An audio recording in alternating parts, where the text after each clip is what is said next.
been resisting aggression, and 3 years ago, this war escalates into a full-scale invasion. This tragic period tests our resilience, but also endangers the very existence of our cultural heritage and national identity. When culture is under attack, monuments are being destroyed, artifacts are being stolen, and illegal archaeological excavations are conducted in temporary occupied territories. This is not the only loss of physical objects, but also an attempt to erase national memory, to destroy our history and identity. Protecting cultural heritage has become a global challenge. Recently in Brussels, the Deputy Minister of Culture of Ukraine discussed with representatives of the European Union the possibility of imposing restrictive measures against those involved in the theft of Ukrainian cultural assets. This highlights that the issue of preserving culture goes beyond national boundaries and is vital for all of Europe. Today, we unite our efforts to discuss how to preserve our heritage for future generations, how to protect culture from destruction, and how to ensure its resilience during crises. We will also honor the memory of those who suffered from this aggression and recognize the contribution of Ukrainian artists who, despite all challenges, continue to create, preserve culture, and inspire the world. Before we begin our discussion, let us observe a minute of silence to honor the memory of all those who lost their lives. Ukrainian defenders who gave their lives for freedom and independence, civilians whose lives were taken by this brutal aggression, children who became innocent victims of this war, Ukrainian artists who continued to create even in darkest times. Please rise for the moment of silence.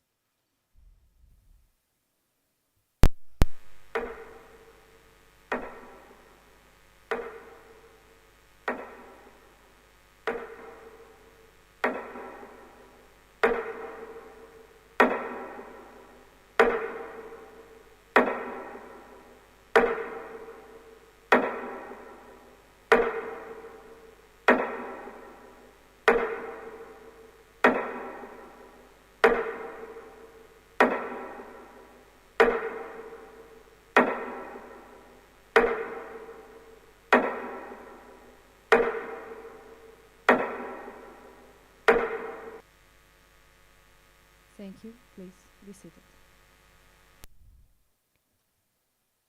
To continue with our event, I would like to invite for an opening word the Deputy Head of the Mission of Ukraine to the European Union, Oksana Diakon, please.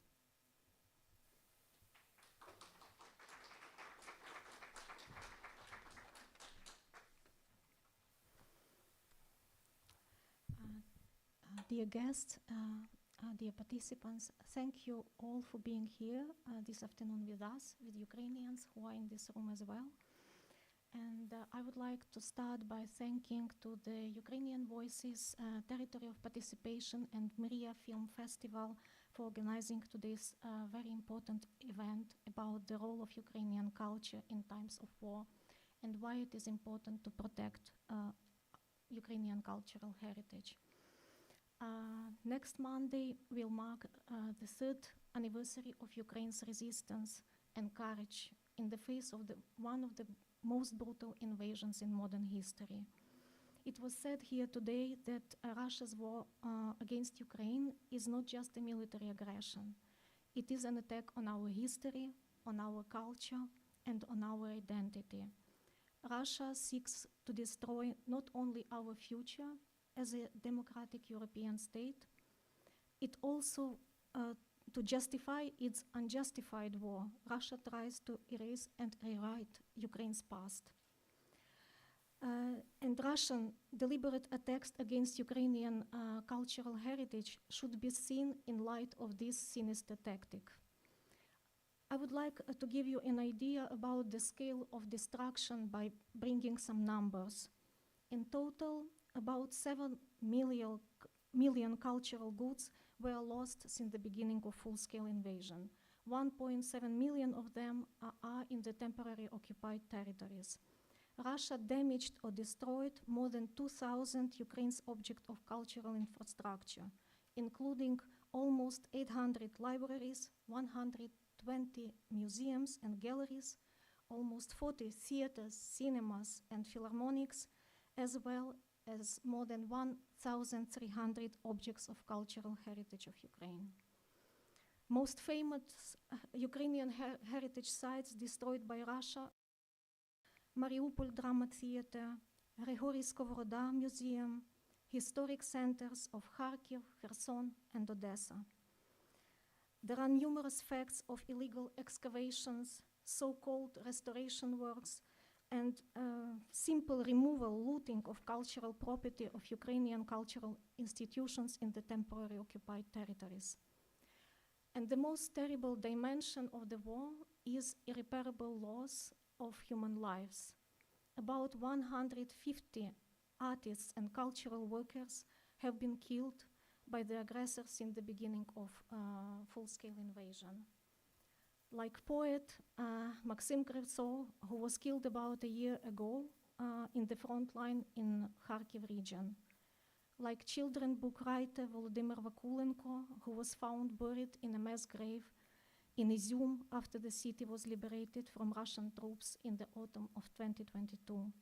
Or promising writer Victoria Amelina, who was deadly injured and then unfortunately died after the Russian missile attack in Kramatorsk in summer of 2023.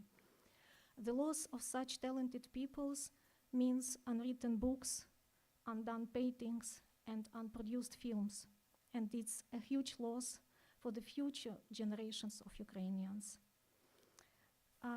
We are very much grateful to our European partners for their unwavering support since the onset of the invasion and their determination to continue supporting Ukraine. Europe knows very well who, when, and why started this war. Europe understands what is at stake if the aggressor prevails. We appreciate that support for Ukrainian culture has been an important part of EU's comprehensive assistance to our country. Since February 2022, the European Commission has invested more than 30 million euros in the preservation and promotion of Ukrainian culture. This support helps to mitigate the effects of the war on our cultural and creative sectors. It also lays the grounds for future recovery. We also commend the recent recommendations of the European Commission-led expert group on safeguarding Ukraine's cultural heritage.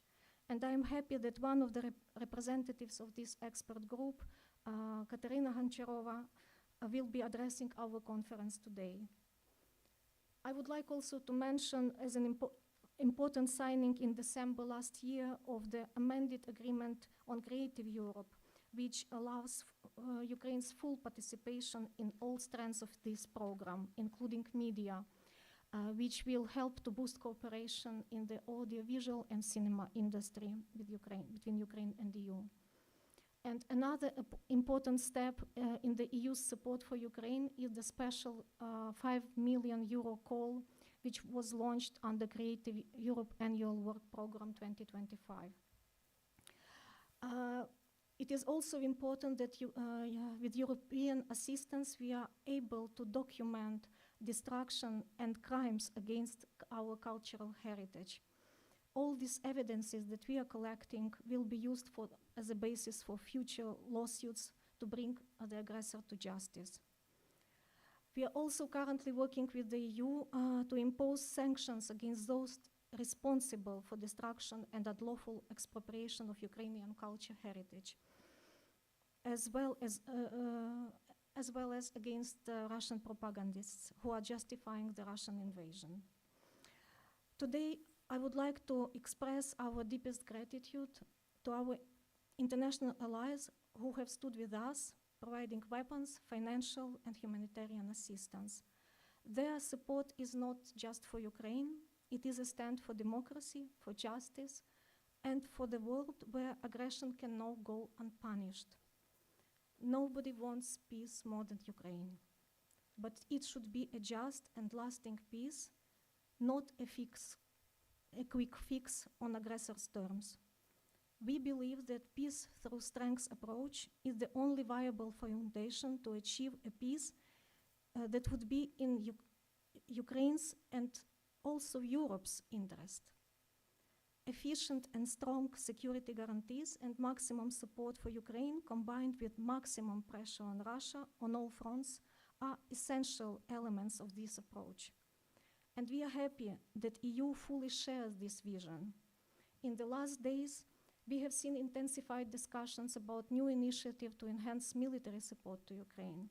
We have seen also news about the agreement reached on the 16th package of sanctions, and the formal decision will hopefully come on Monday, just in a couple of days. We also hope that the transatlantic unity, which has been crucial in the collective efforts of the international community to fight back Russian aggression, will be preserved.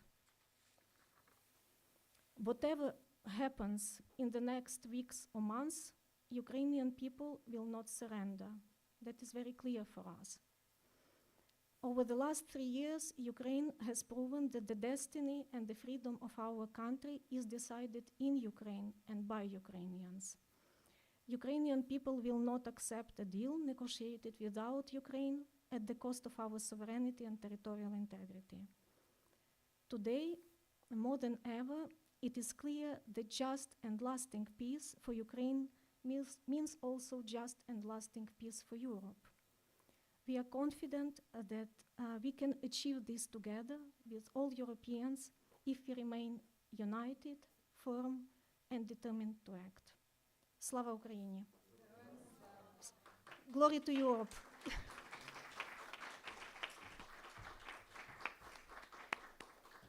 Thank you. And now I would like to invite Mihailo Dzivitsky, thank you, for the opening word.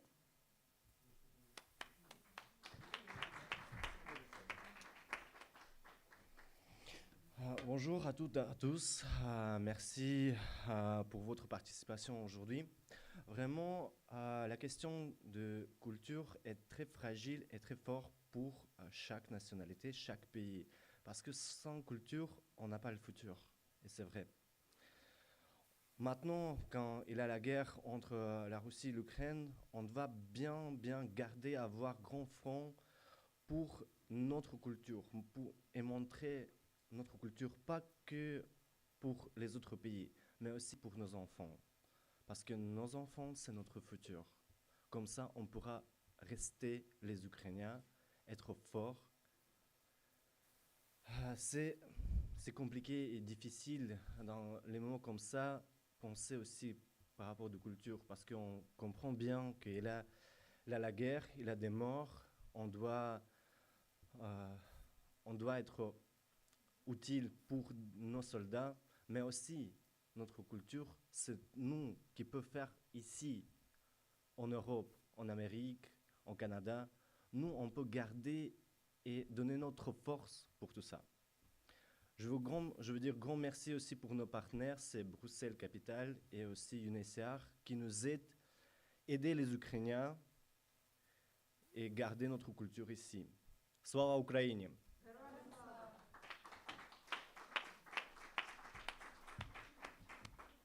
Many thanks to the President of Ukrainian Voices Refugee Committee. I would like to invite next Megan Wolfers, Development Manager at Arte Publique.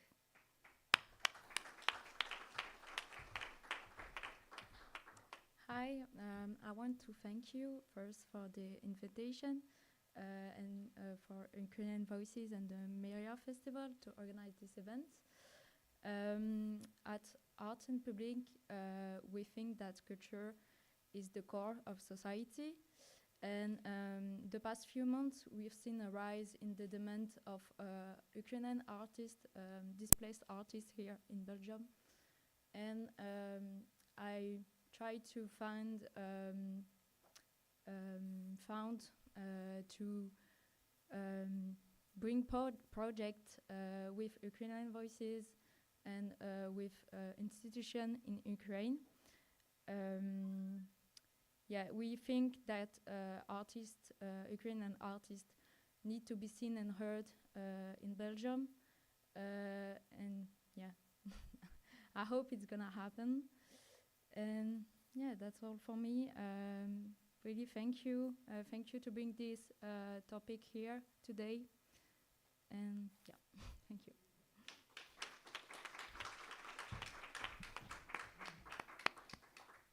We sincerely thank you for your words of support. We also wish to express our gratitude to the organizers of this event. Mriya International Film Festival, a platform supporting Ukrainian cinema and cultural dialogue. Ukrainian Voices Refugee Center, an organization that unites and supports Ukrainian in Brussels. Territory of participation, an initiative that brings communities together for social and cultural change. Now we move on the core part of the event, the panel discussion, Archives of the Future and European Cultural Heritage in the 21st Century, during which we will explore how to document war in the era of informational warfare, challenges, opportunities, and new approaches to cultural heritage. This discussion will be moderated by Marina Yaroshevich, Deputy Head of Foreign Policy Council Ukrainian PRISM Brussels Office, and European Integrational Program Director. Marina, the floor is yours.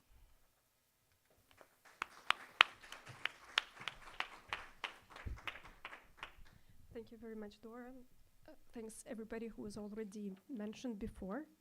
And I suggest that without a further ado, we move to the panel discussion. As promised, we have a very intense, let's say, very dense agenda today. We have 7 speakers.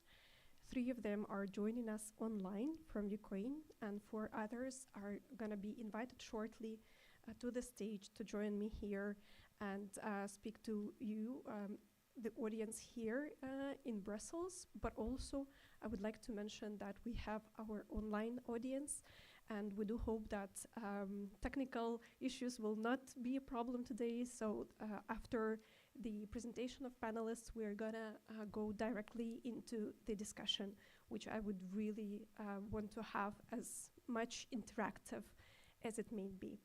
But before we move into this debate, let's put it this way, I would first want to hear from each and every speaker in their order that is mentioned in the program of, first of all, documenting war crimes during the war, preserving the culture, presenting the heritage, making those voices heard.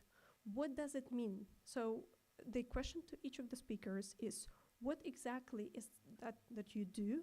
Why do you do it? And what tools do you have in your toolbox? How do you do it? So I hope that there is technical capability to screen Katerina.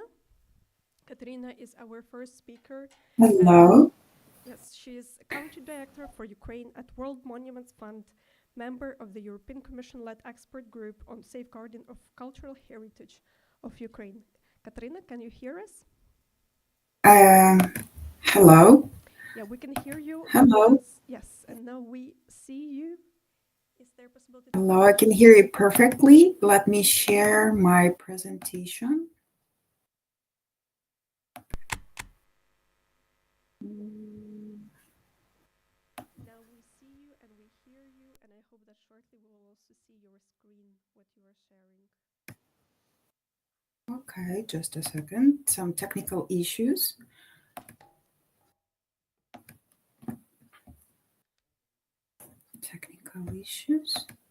I'm really sorry for that. I hope that this is because I'm the first one, and I will definitely test all the problems that you may have right now, so you will not have them anymore. It's totally fine. We now see the presentation. So do you see? Oh, that's great. So, dear colleagues, I'm Katerina Goncharova. I'm a country director for the World Monuments Fund that started its active work in Ukraine since the beginning of full-scale invasion. And I'm also a member of your commission-led expert group on safeguarding of cultural heritage of Ukraine. So it's thank you so much for inviting me, and this is a great honor for me to talk to you today. So I will start with some numbers that sometimes speak louder than words and maybe echo what Pani Oksana had already said about the losses of cultural heritage and about the loss. First of all, people always come first. And as the Ministry of Culture announced recently, the number of those cultural leaders who had died, killed, and media workers who had been executed is only growing, and with more than 10 millions of displaced people, the jeopardy to the cultural heritage sector is only growing because cultural heritage is always about people. And of course, when we talk about immovable heritage, the numbers are also growing because there is more than 1,000 cultural heritage sites that are listed only by the ministry and more than 2,000 cultural infrastructural institutions that were damaged and destroyed. And if you remember, a year ago, UNESCO had calculated that Ukraine had already lost more than 3 billion worth of cultural heritage, and the reconstruction or mitigation of the damage would cost more than $9 billion. So when we talk about rebirth, rebuilding, this are the numbers that always pops up in my mind. But of course, a year had passed, and of the damage is growing. But what I wanted to say is that we the damage assessment and assessment of the loss of cultural heritage is a very special journey.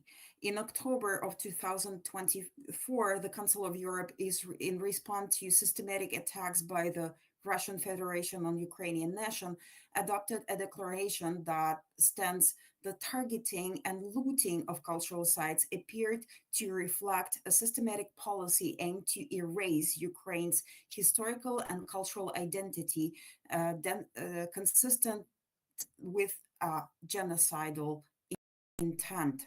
This is the end of the quote. Considering the horrifying meaning of the words and what stands behind it, documentation of the war is a complicated journey, and we cannot prepare ourselves fully to the things we might discover. Like in this case of Mariupol theater that Pani Oksana also mentioned, and well-known case of massacre of civilians, but also an act of destruction of cultural heritage institution. Earlier in 2023, in response to the war against Ukraine and subsequent destruction of cultural heritage, the European Commission sets up an expert subgroup on safeguarding cultural heritage of Ukraine. The work of 26 experts, individual and organization, who represented intellectual task force, relevant experience and professional knowledge from all over Europe, resulted in recommendations on safeguarding cultural heritage of Ukraine. The recommendations specifically acknowledge the need to unite European Commission, Ukrainian government, regional and local authorities, and civil society for comprehensive protection and recovery of cultural heritage of Ukraine. And the subject of damage assessment, monitoring, and data collection was actually one of the key issues that were discussed and was included into the recommendations. And now I will talk a little bit more about that.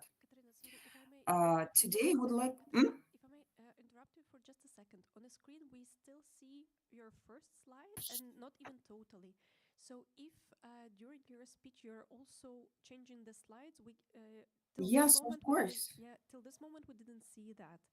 If I can suggest that you press Poca slide if no sorry it's gone completely Okay, your slideshow let me yeah yeah try again mm-hmm. because that would be pity if Yeah, if we I don't did really, that. yeah. Slides are back, yes, and now we see them better. But if I may suggest to click Poca slide if, in the right upper corner. Катерина, вам Uh, потрібно одразу вімкнути на Так, повноекранний так, режим так. та і запустити презентацію. this is okay. Do you see me? We see you. We Yes. see Mariupol theater that has been destroyed. If Okay. you could just No, press Pokaz slide in the right upper corner. this is exactly what I'm doing, but the fact that something simply doesn't work. Okay. Okay, But now it do was you the see the working group? yes, we Я do тоді see the working group. виведу на весь екран презентацію, напевно, так? Okay, do you see the recommendations? Yes. Okay, so this is the slide where I stopped. Okay. Thank you so much. Please continue. Thank you so much for mentioning that. That makes my work so much easier. So today I would like to talk about very specific optic on how the war can be documented through our project on monitoring and assessing the damage of cultural heritage in the situation of ongoing war. Heritage Monitoring Lab that I'm talking about today, established by Ukrainians with the support of international donors, including World Monuments Fund, Smithsonian, Sky, and others. And um, and is this heritage monitoring lab is a very specific case of a relatively small initiative of 2022 that evolved into the nationwide infrastructure on damage assessment for forensic heritage with systematic approach, consistent expeditions of national and international network, professional management, and high operational standards. WMF supported HEMON damage assessment project for more than 2 years, and this partnership was and still remains one of the most successful, strategic, and signatory for us.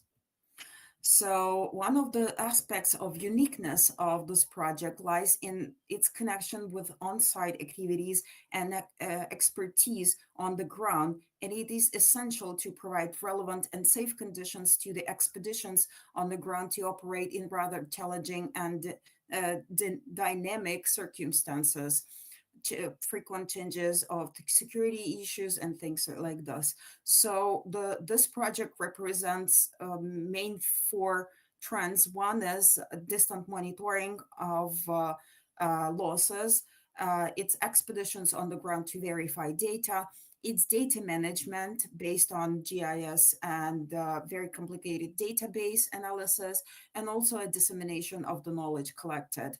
So for now, only through this program, we were able to verify just more than what the ministry said, number of damaged cultural heritage sites. Some of those sites could be damaged twice, and therefore expeditions go to the site more than twice.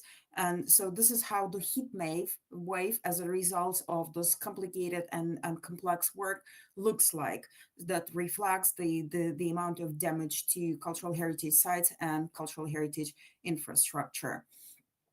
So for the international community, this project sets up the most advanced framework on damage assessment with on-site expeditions and data management conducted in the situation of ongoing military actions. Because as you may know, all damage assessment is usually conducted after the event had happened. So when it is safe to approach the site. We're using the same safety approach, but in our case, the war still continues. The project represents the resilience, courage, innovation, and intellectual forces of Ukrainian professionals, the experience that is definitely worth to share, promote, to be inspired by, and to learn from. And one of the outcomes, this is the same map, but with a little bit of data analysis as we approach it, how the sites were documented, and how they look like on the database and on GIS map. Would you please And one of the we don't outcomes. see the map. Could you please could you please update your screen? We don't see the map, so the slides are now frozen on European. Okay. Yeah. Now we do see Just the a map. second. Yeah, we do see the map. Thanks. Okay, so this is how the map looks. This is how the database could look like. This is about Kharkiv region. And this is a little bit of analysis. I will keep it like this because it's really just like this distracts me from talking when I need to check twice or three times if my screen is on display. So one of the outcomes of the project is the manual guidelines that was created based on the experience of Heritage Monitoring Lab on how to assess the damage of cultural heritage in a situation of ongoing war. You can use this QR code to download it and to learn from this practical experience. You can also ask the Heritage Monitoring Lab to get a printed copy in English or Ukrainian. So please, we had our presentation 2 weeks ago, so it's very fresh and very new.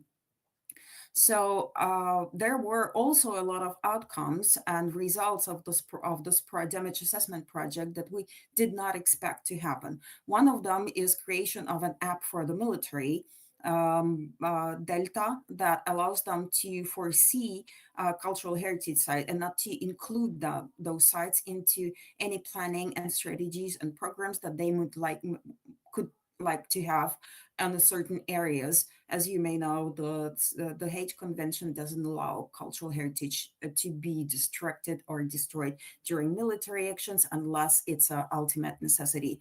And I would like to talk also about Lemkin Society that goes for justice and prosecution, working with General Prosecutor's Office on how to actually punish and get the justice in place when all of those heritage sites were destroyed.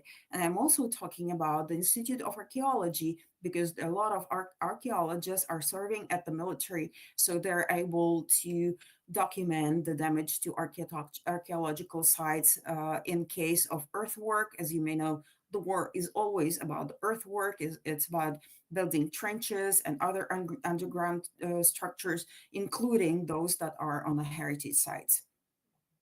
So, and again, one of the purpose of the damage assessment project is a damage assessment for a construction. In this case, this is well-known site, Library of Youth or Museum of Ukrainian Antiquities in Chernihiv. That was one of the first institutions that was destroyed, almost destroyed during Russian-Ukrainian war. And so the project included both structural stabilization solutions for the building and architectural solutions involving the restoration of ruined monuments fragments within the outlines of historic forms, as well as use of authentic materials with obligatory colors, which would highlight modern insert.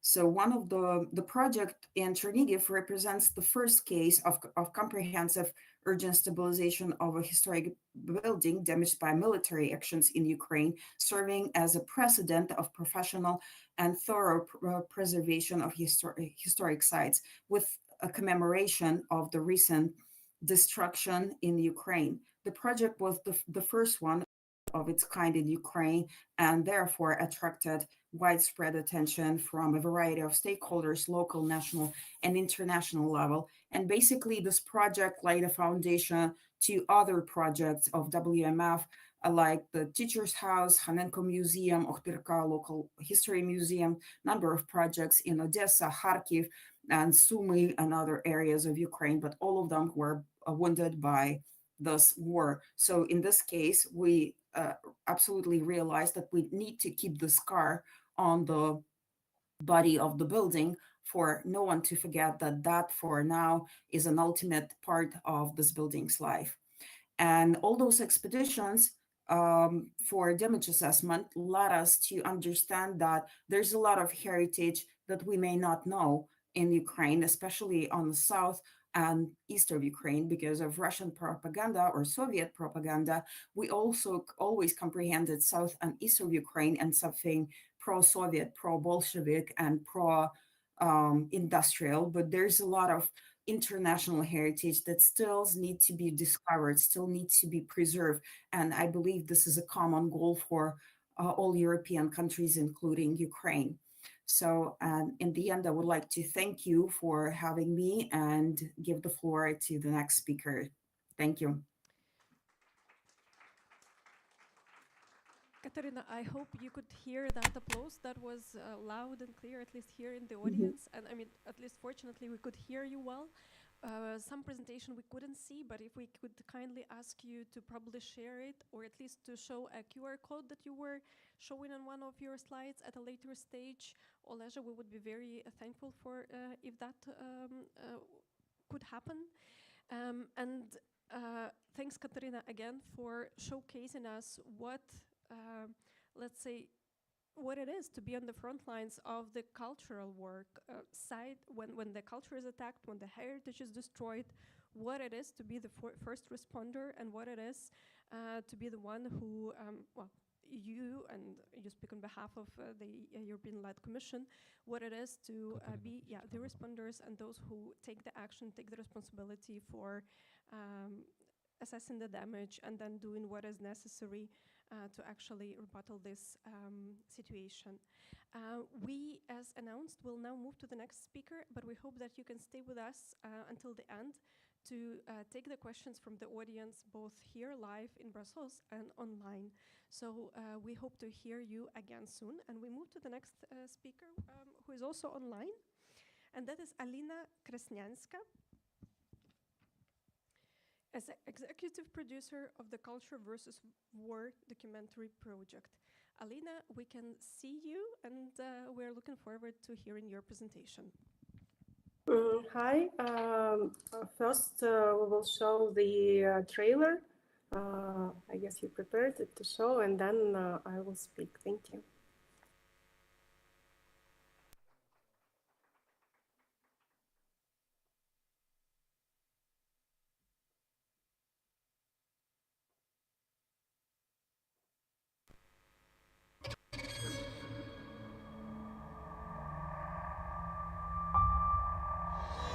Борітеся, поборете, вам Бог помагає. За вас правда, за вас слава і воля святая.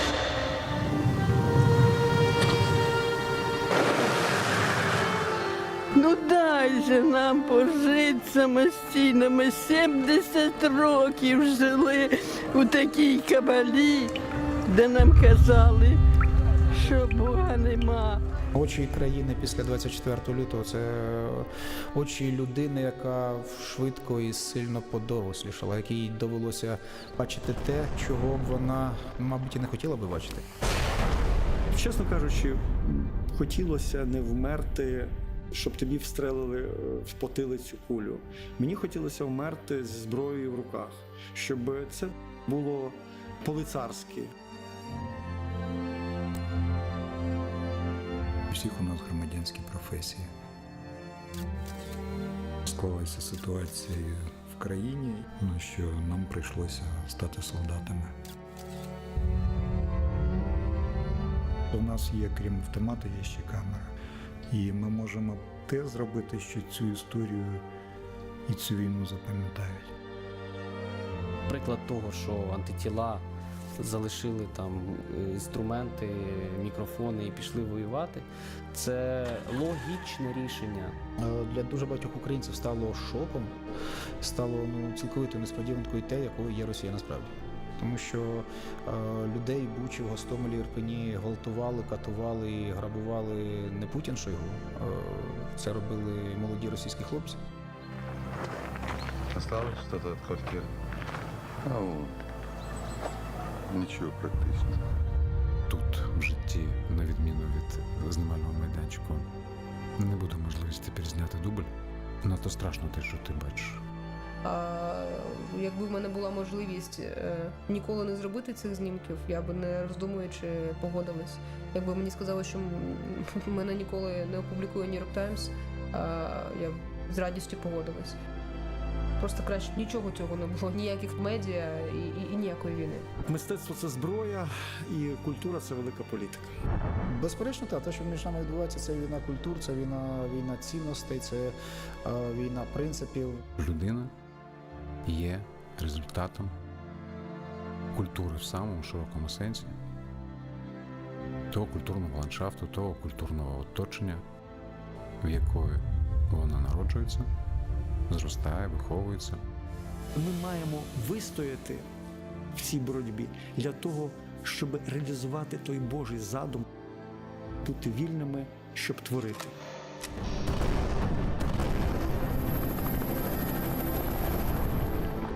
Тому боремося і в полях, і на інформаційному фронті, і на культурному фронті. І я впевнений, що найстрашніше вже позаду.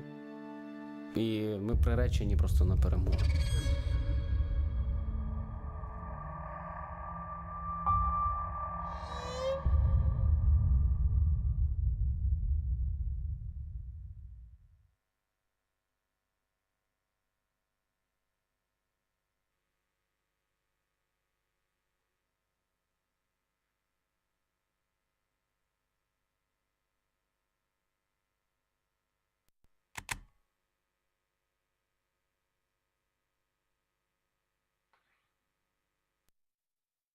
Greeting from Ukraine.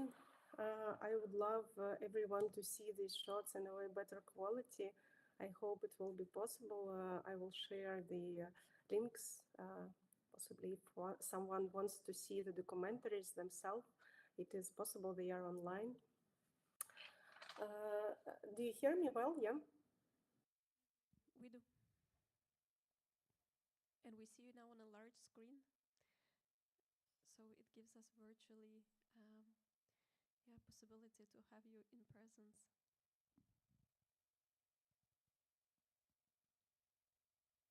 Can you hear me well? Yes, we can hear you well. Super, super.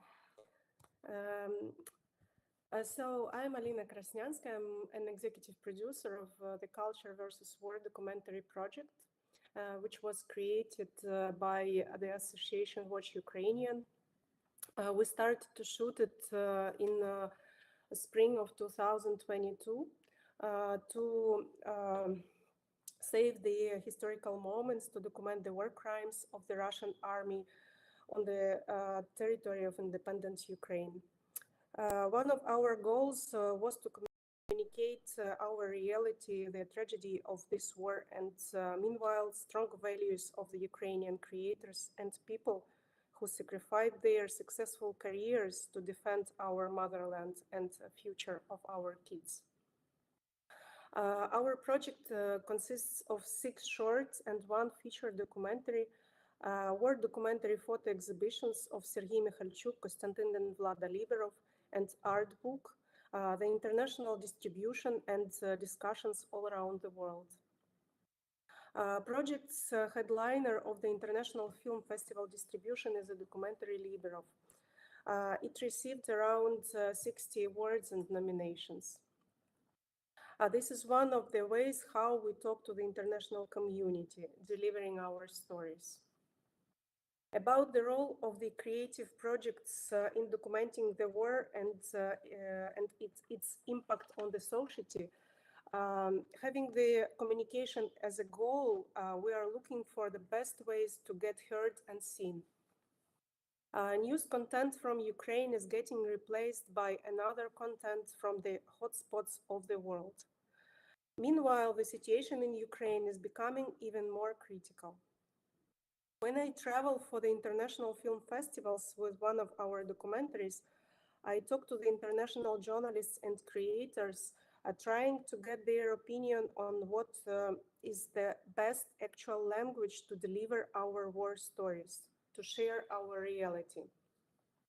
International community and Ukrainians are too much tired of the aggressive, sensitive content, which was popular in the beginning of the full-scale invasion. It is not reaching the minds anymore. Now we try to find powerful stories to talk about them in a creative way. For example, the directors of photography of our documentaries are well-known cinematographers. Their talents are letting us to combine the reality and the impactful, beautiful picture, which is very different from the classic war journalism. Sometimes our films mustn't be full of blood to be powerful. This is the responsibility of the creators. The challenges we are faced producing during the war. The biggest challenge is a long list of loss in the creative sphere and not only. Creators are mostly brave and romantic people. They have beliefs. During this war we lost and we are still losing our best talented people and not only Ukrainians.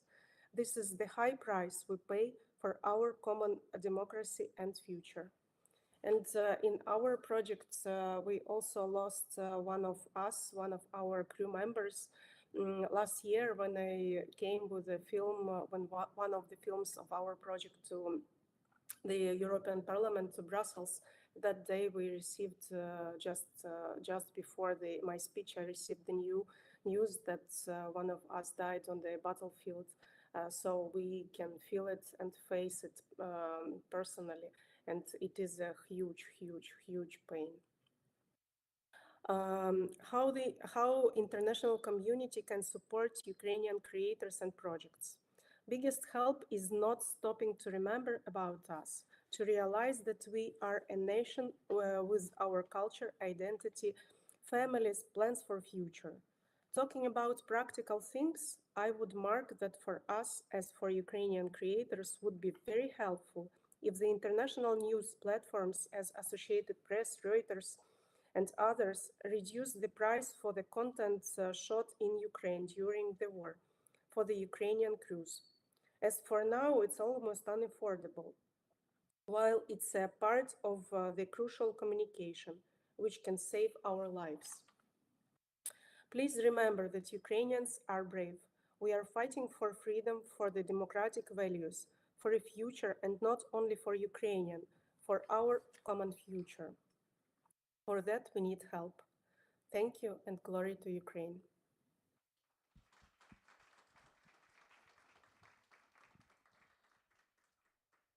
Alina, thank you so much for this powerful message.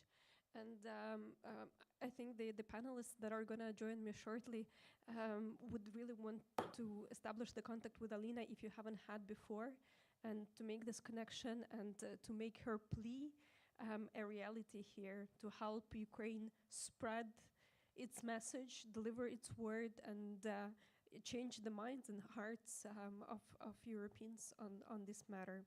Thank you so much, Alina, and please do Thanks stay a with lot. us till the end. I do have a small technical announcement because we started 20 minutes later.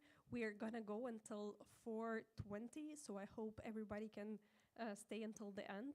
At least we warmly welcome you to do so. And with this, we move to our next speaker, Valentina Humana, who is archive researcher at the Ukraine War Archive. And in the meantime, she also has a different job and different role, legal associate of privacy and data protection at Accent Partners. Valentina, if you can see us and hear us, we're happy to welcome you with us. Great, thank you. Can you hear me and see me? Yes. Awesome. And can you see my presentation full screen? Not yet. We don't see it And at now? all. Not yet. Oh, just a second. I'm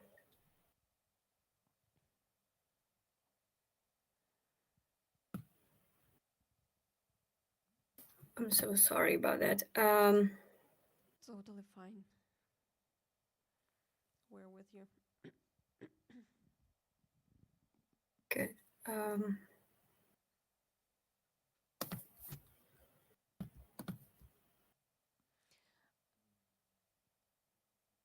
heard that today we are using a platform that is slightly different from what everybody is used to. It's not Zoom, it's not Teams, it's not Skype, it's something very different. So I think every speaker, for every speaker, it's a first-time experience. Yep. And can I check one more time? Can you see me? Yes. Not me, just my presentation. We see both you and your presentation. Ukraine War. Great, awesome. Very uplifted. So it works, right? Perfect. Okay. Hi again to everybody, and thank you for having me here. As it was mentioned, my name is Valentina, and I'm representing Ukraine War Archive. Basically, I'm working with users, so I'm like gathering all their needs. So in this presentation, I try to reflect what our users usually need from us, want from us, and basically in this layout of cultural heritage layout, I would like to talk about some maybe highlights or insights from documenting and generally culture as well. So we actually started after the full-scale invasion, and firstly, our focus it was like documenting war crimes. We all understand war crimes, right? But in some time, we realized that there are so many things that are passing through, right? So our like everyday life, it really changed, drastically changed our habits, our perception of time, life, and culture. It changed as well. So we extended our let's say scope, and we started documenting the war experience. For this aim, we are trying to cooperate with many organizations to structure the data, just because probably you've heard many times that this war is going to be the most documented conflict, right? And it's true because the amount of information is immense. But if we are not structuring it, we will not use it in the future. So our idea was to structure the data, and I'll switch to the next slide. What we are trying to do and how we are trying to do is basically very tied with each other, and we have many, let's say, stakeholders among our users and generally people who are involved in research of war in Ukraine. Draw some law enforcement bodies, right? There are some intergovernmental organizations, there are human rights organizations, there are media, news, and independent researchers like academia or just for news purposes and open source intelligence. So to some extent, we are all talking about achieving justice. We are talking about preservation of our memories. We are talking about raising public awareness to what's going on in Ukraine. And usually this how is also crucially important when we are comparing it to what, let's say, right? So we believe that if we have organizations, any kind of organizations, we may have different focus, right? But we have to unite and maybe share our expertise in order to understand different protocols, understand all our methodologies, to finally share the truth about the ongoing war.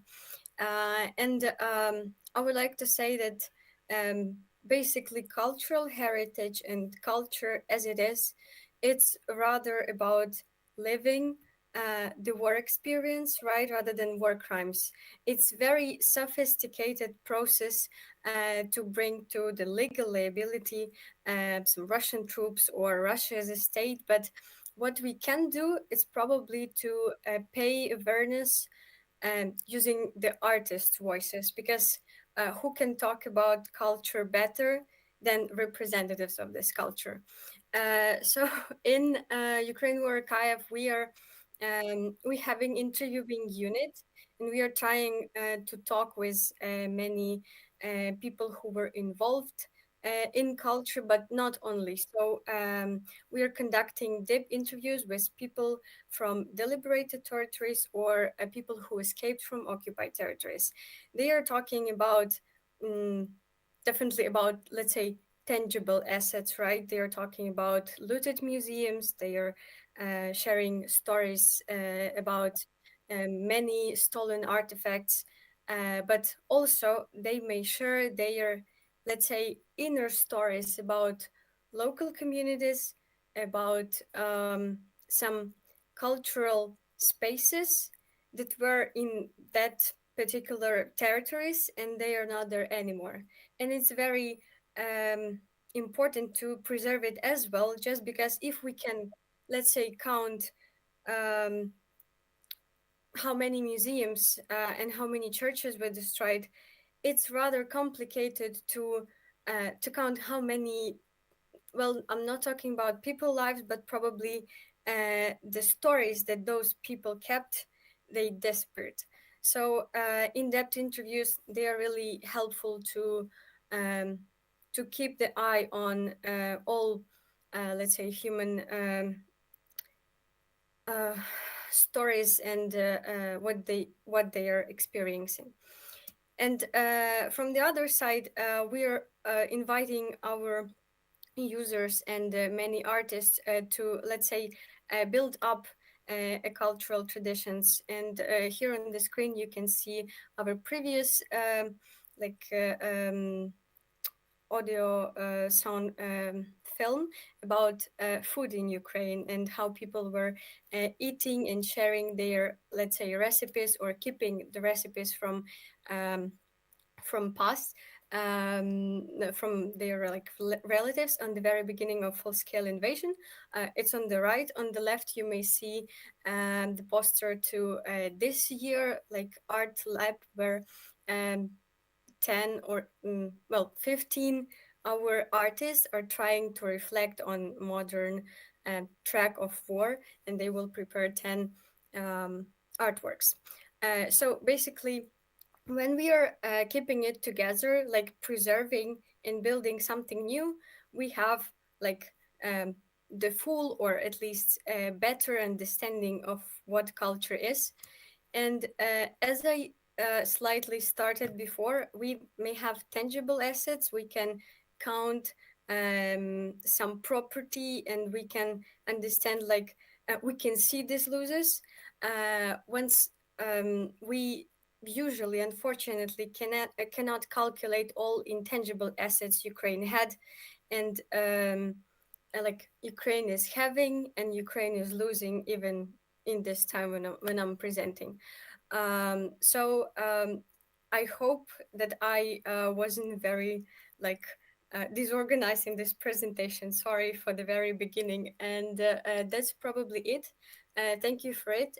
As the highlight, I just would like to say that no matter what Ukrainian or pro-Ukrainian organizations they are doing, probably the most important at this point of history, or just historical events, is to talk about Ukraine from a Ukrainian perspective. And if we may wait for some time to bring to justice, to legal procedures, many war criminals, I believe some cultural efforts and soft power can be rather, may have rather faster outcomes and results, and we may all contribute to it. So thank you for it, and it was very lovely to be here.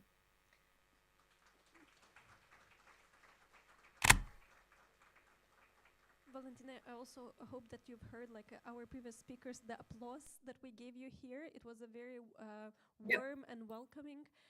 Thanks so much for actually showcasing this human dimension. And I even wrote in my notes what you said, that actually culture, it's living through experience of war rather than through experience of war crimes, and that this human story now finds a way through your work, and that actually again, hopefully it's going to be multiplied, and it's going to resonate with many, many externals. So we do it internally in Ukraine, first of all for ourselves, but then we will not keep it only for ourselves, but we will also bring it externally. And again, I hope that the event like today is actually building one of those bridges, how we are extracting something in Ukraine, from Ukraine, in a good sense of this word, and are trying to bring it to the wider public. Thanks again, Valentina, and please do stay with us for the Q&A session.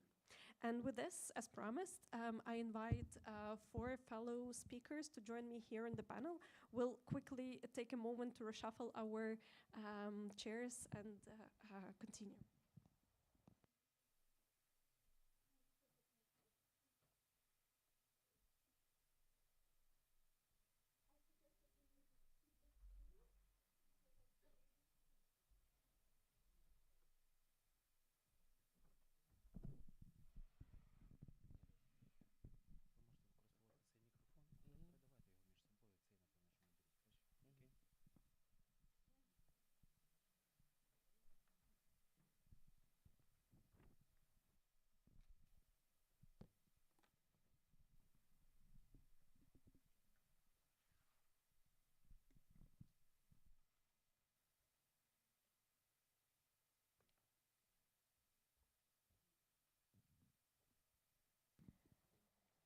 So now from Ukrainian speakers, we move to our friends from France and here from Belgium.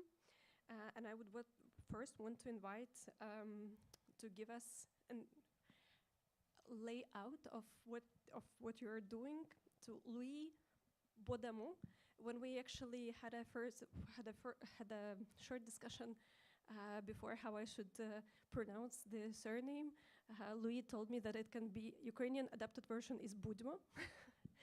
So we can see that, well, you're already half Ukrainian, and you're a co-founder of reshape Productions. Please do tell us about your work. Thanks a lot. Hello to everybody.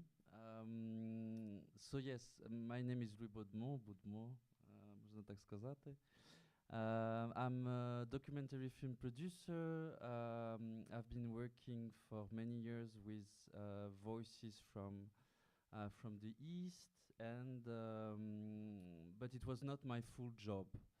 I was working temporarily with artists, and when the full-scale invasion started, one of my family-in-law was in Kramatorsk, and he touched me directly.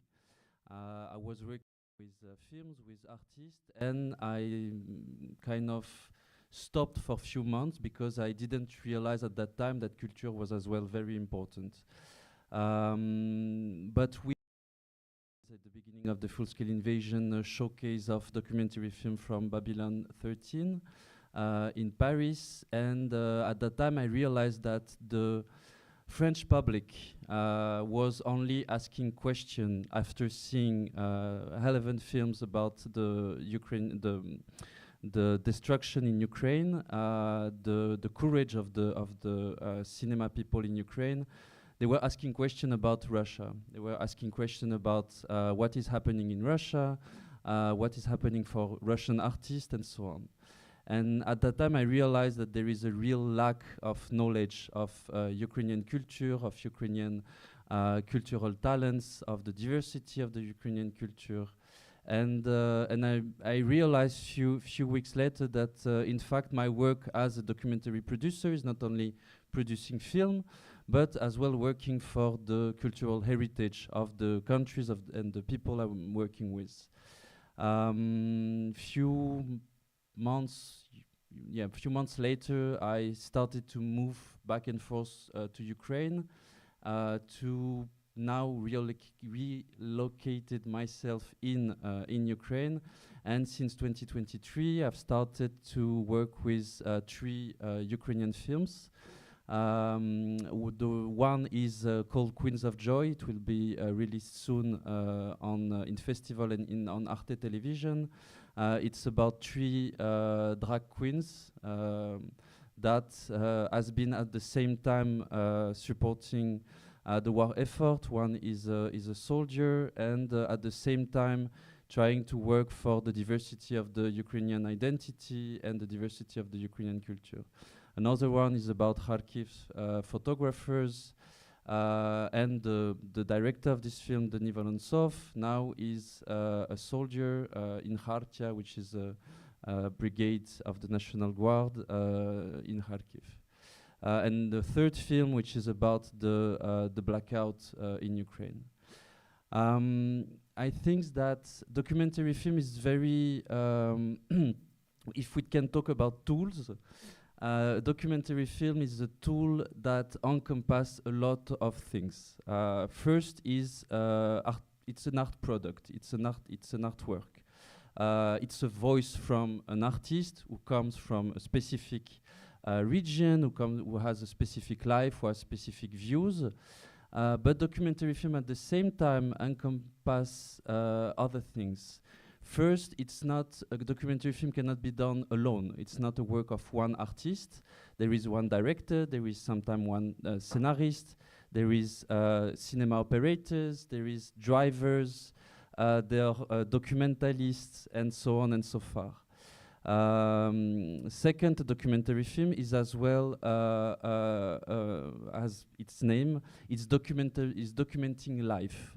So by filming what is happening now in Ukraine, you can film how Ukrainians live. You can film how Russia is destroying or trying to destroy Ukrainian culture. You can film artifacts that has been destroyed or artifact that could be destroyed, and it can be a proof or a document that this can be part of the culture.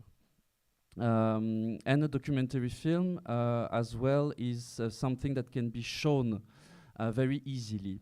So you can send a link to the other side of the world, and in few hours, like organize a showcase of this film in very remote locations sometime, and people can have access to a reality and to artworks that are at the are happening at the opposite side of the world. After working and living in Ukraine for some time, I realized that like a culture, it's like a puzzle, and what like Russia is trying to do with Ukraine, but with other countries that were part of the Soviet Union at some time. They tried to build a very fake and easy comprehension of the world, like a puzzle, but they want the puzzle to be as simple as it can be, with 2, 3, 4 pieces. Creating culture as folklore, not as real culture with diversity, with people, with a past, a present, and a future. And I think our work is to make this puzzle as complicated as it has to be. A puzzle as diversified that everybody can create his own image. A puzzle as flexible that other culture can connect their pieces of their own puzzle to the other puzzle.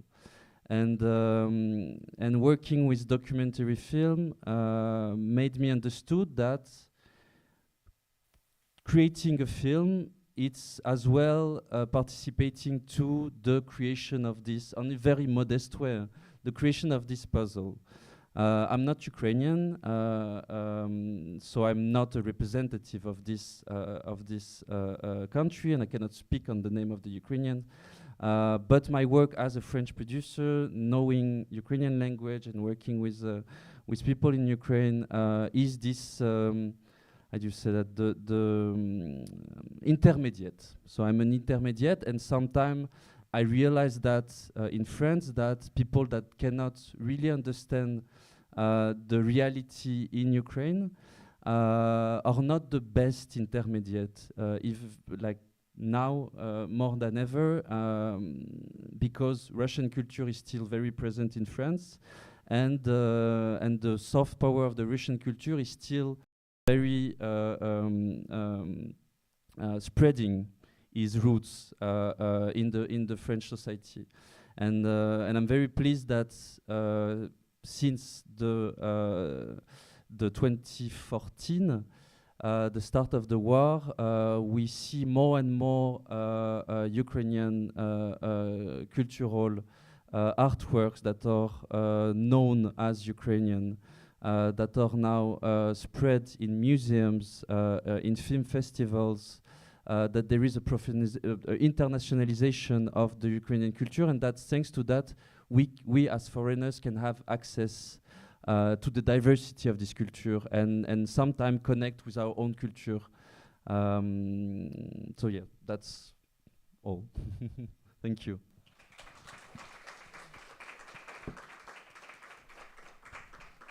Thank you very much, Louis. And I think the key word that we can take from, there are many things important, relevant that were said, but especially I liked, and I would like to kind of catch this phrase of intermediate, yeah? Link, chain. So somebody who actually, goes and sees the Ukrainian culture with your own eyes, and you bring it back also home to your audience, to your home country. That's that work that is very much appreciated, and we hope that you are in a forefront, but there would be many also followers that will sprout and that will come out. Thanks so much, and we'll continue the discussion later. Laurent Vogel, your turn. So you're professor at the Université de Bruxelles Libre. Could you please present how did you come in contact with Ukrainian culture and what do you do to support it? So I'm also a member of the European Network of Solidarity with Ukraine, and we have created the network a few weeks after the full-scale invasion. We had our first meetings in March, and we were people from different European countries, from Ireland to Ukraine, with different, I should say, previous links with Ukraine, but at an individual level, with no, let's say, political activities and so on.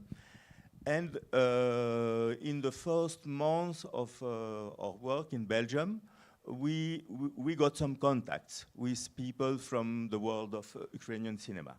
So the first contact was with Ilya Gladstein and Nadia Parfan, because at that time they were refugees in Ghent, and so it was really so the case. We met them in a borch of solidarity with Ukraine. We discussed with them, and then Nadia proposed us to see our movies, and we said, oh, that's one. We should use them in the solidarity work. And then we have started to do that on a systematic basis. One of our members is Ukrainian, Nastya Perun. She came also as refugee in Belgium, and she was introduced in, I would say, all the festivals and among so the small world of Ukrainian cinema. And so that makes our work very easy to contact people directly in Ukraine and to be informed of the last movies and so on and so on. We are also working a lot with Babylon 13, which is an incredible, rich source of inspiration for us, and with TagFlix, it's a platform on internet who is promoting basically Ukrainian films. Yeah, and so of course, why did we choose cinema for a solidarity organization? Because you could say, okay, cinema is only one aspect of a solidarity work, but we realized that it was really important, because in Belgium, like in all the other European countries, there are a lot of stereotypes about Ukraine. And some of them are coming directly from Russian propaganda, but some of them are just there. So people have some ideas about what Ukraine is supposed to be, and it's not true. So they have the idea of a kind of monolithic society with a very strong, let's say, a nationalist point of view. And then when you see the movies, you realize, and that was very clear also from the previous speech, that it's a puzzle. It's a puzzle with a lot of different identities. And one of the big qualities of, I would say, the post-Maidan cinema is precisely to give a voice to all those ordinary people. So if you see fiction film, but also documentary, you will see very different persons and ordinary people. They can be workers, they can be peasants, they can be students, they can be LGBT persons, they can be virtually any kind of people with different views, which is quite natural, and also each director has our own approach on showing what's happening in Ukraine. So until now, we have organized regularly screenings of films.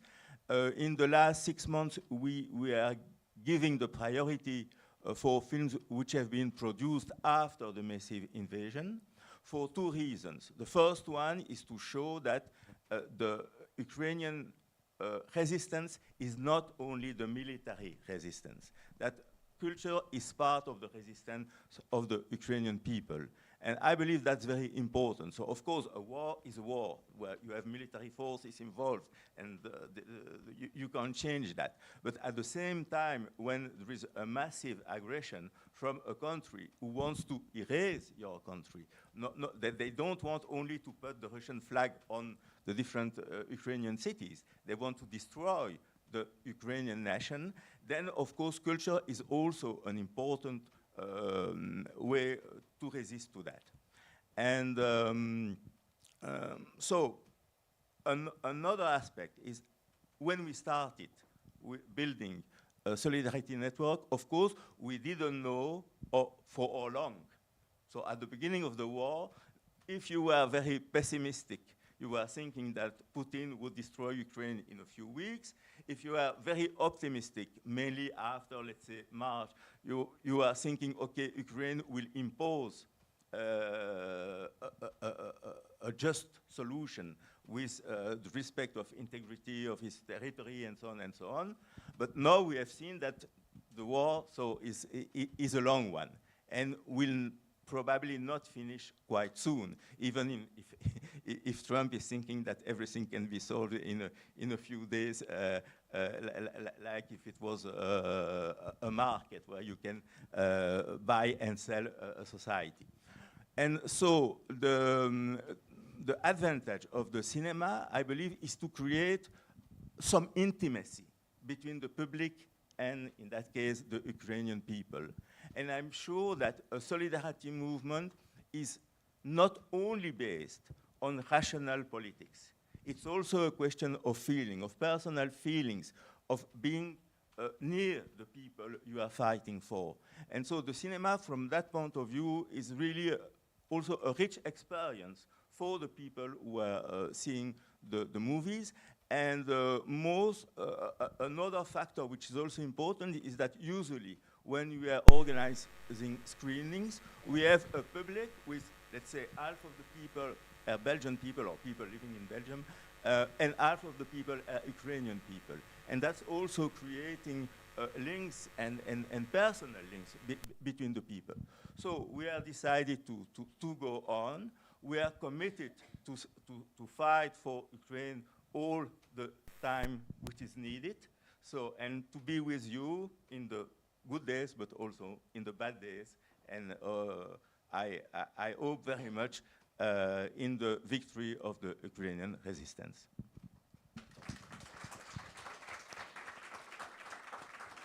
Yeah. Thanks, Laurent. Thanks so much. Here, I would really thank you for your dedication and readiness to go on, to continue. Because as you said in the beginning, it was not clear when you created it for how long, but now it's clear that this is a long game and that you are not quitting this game. I think this is very important because this consistency and continuity is also something that creates sustainable bonds and not just one-time, occasions to interact. And now we move to Morgan. Morgan Azole works for as cultural mediation coordinator at Arts in Public. And if I'm correct, so you're working together with Megan. Yes, I am. Okay. You can hear me? Yes, we can hear you. Please, the floor is yours. Thank you. So yes, I'm a colleague of Megan, who introduced us earlier. I work for a non-profit organization that is called Art et Public. So the idea is that mediation is actually the link, a sort of creation of a space in between the publics and the arts and artistic institution. And this space needs to be preserved because it's where we're going to co-create our truth together and pass on knowledge. So we work a little bit with Ukrainian displaced population throughout several projects that we have. One of them is called Café. We worked with EAC, unaccompanied UAC, unaccompanied alien children, through the first through the center of Fait d'Asile, who are first phase welcoming centers, so that means that we work with population that has been on the territory for approximately 2 weeks, and we create cultural and artistic activities for them to, the official goal is to help them through sort of citizenship education, to help them find landmarks on this new territory. And Megan actually in the past few weeks have been working non-stop to submit an appel à projet for Europe Creative for a new project that we would have of cultural cooperation between Ukrainian artists, writers, and Belgian writers. The project is much more complex. It has like 70 pages of text that I will not sum up right now. Don't worry. I personally am an artist and a social and cultural worker. And the specificity of Art République is that what we do, our main mission is sort of workforce integration for young and vulnerable artists. And so many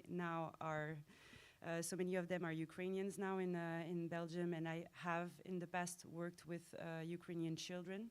So my knowledge of the situation in Ukraine is more of a field, of a social field, knowledge of uncertainty, of not knowing if they are going to stay in Belgium or if they are going to go back, and the impossibility to really build landmarks when you don't know if you're going to stay and how long you're going to stay.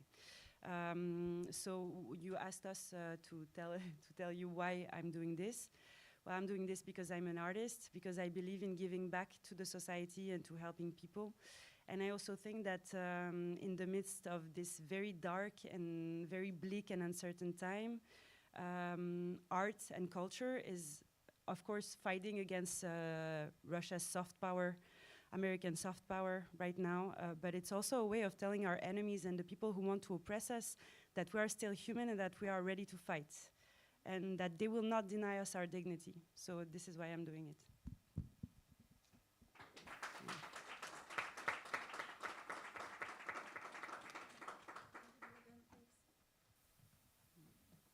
Thanks so much for your story and for bringing up the subject of resistance. That's probably the second time that I also picked up this story or the subject, that actually doing cultural projects or engaging with Ukrainian population at large, but also Ukrainian minors, is an act of resistance, is an act of showing that we are not blind, we're not ready to kind of turn our eyes away, but we are ready to actually face the challenge, and we are ready to support and thus, resist. So thanks so much for also this powerful angle that you've brought to the discussion. And now we move to our last speaker for today, Vadim, who is also a Ukrainian, so we are looping back. This time from a bit unexpected angle, because in the description that I got, Vadim, you are described as director and aerial reconnaissance specialist. So you are actually a drone operator, if I understand correctly. Yes. And yet you are also trying to combine, are still trying to combine this military competence or expertise of yours with a culture. Tell us, how is it possible and what exactly is that you are doing? Yeah, sure. Thank you a lot for having me here. So my name is Vadim. I'm 21-year-old now. So basically when the war started, I was 18 and my birthday is in February. So I celebrate my 18-year-old birthday in beginning of the February, and then 2 weeks the war started.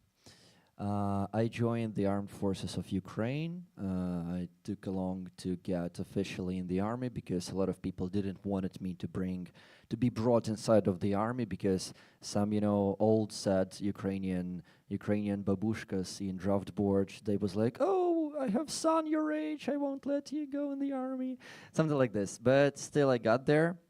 So my first real battle deployment, I was deployed on the Kyiv direction, but it wasn't like real fighting. It was more of a, I don't know what.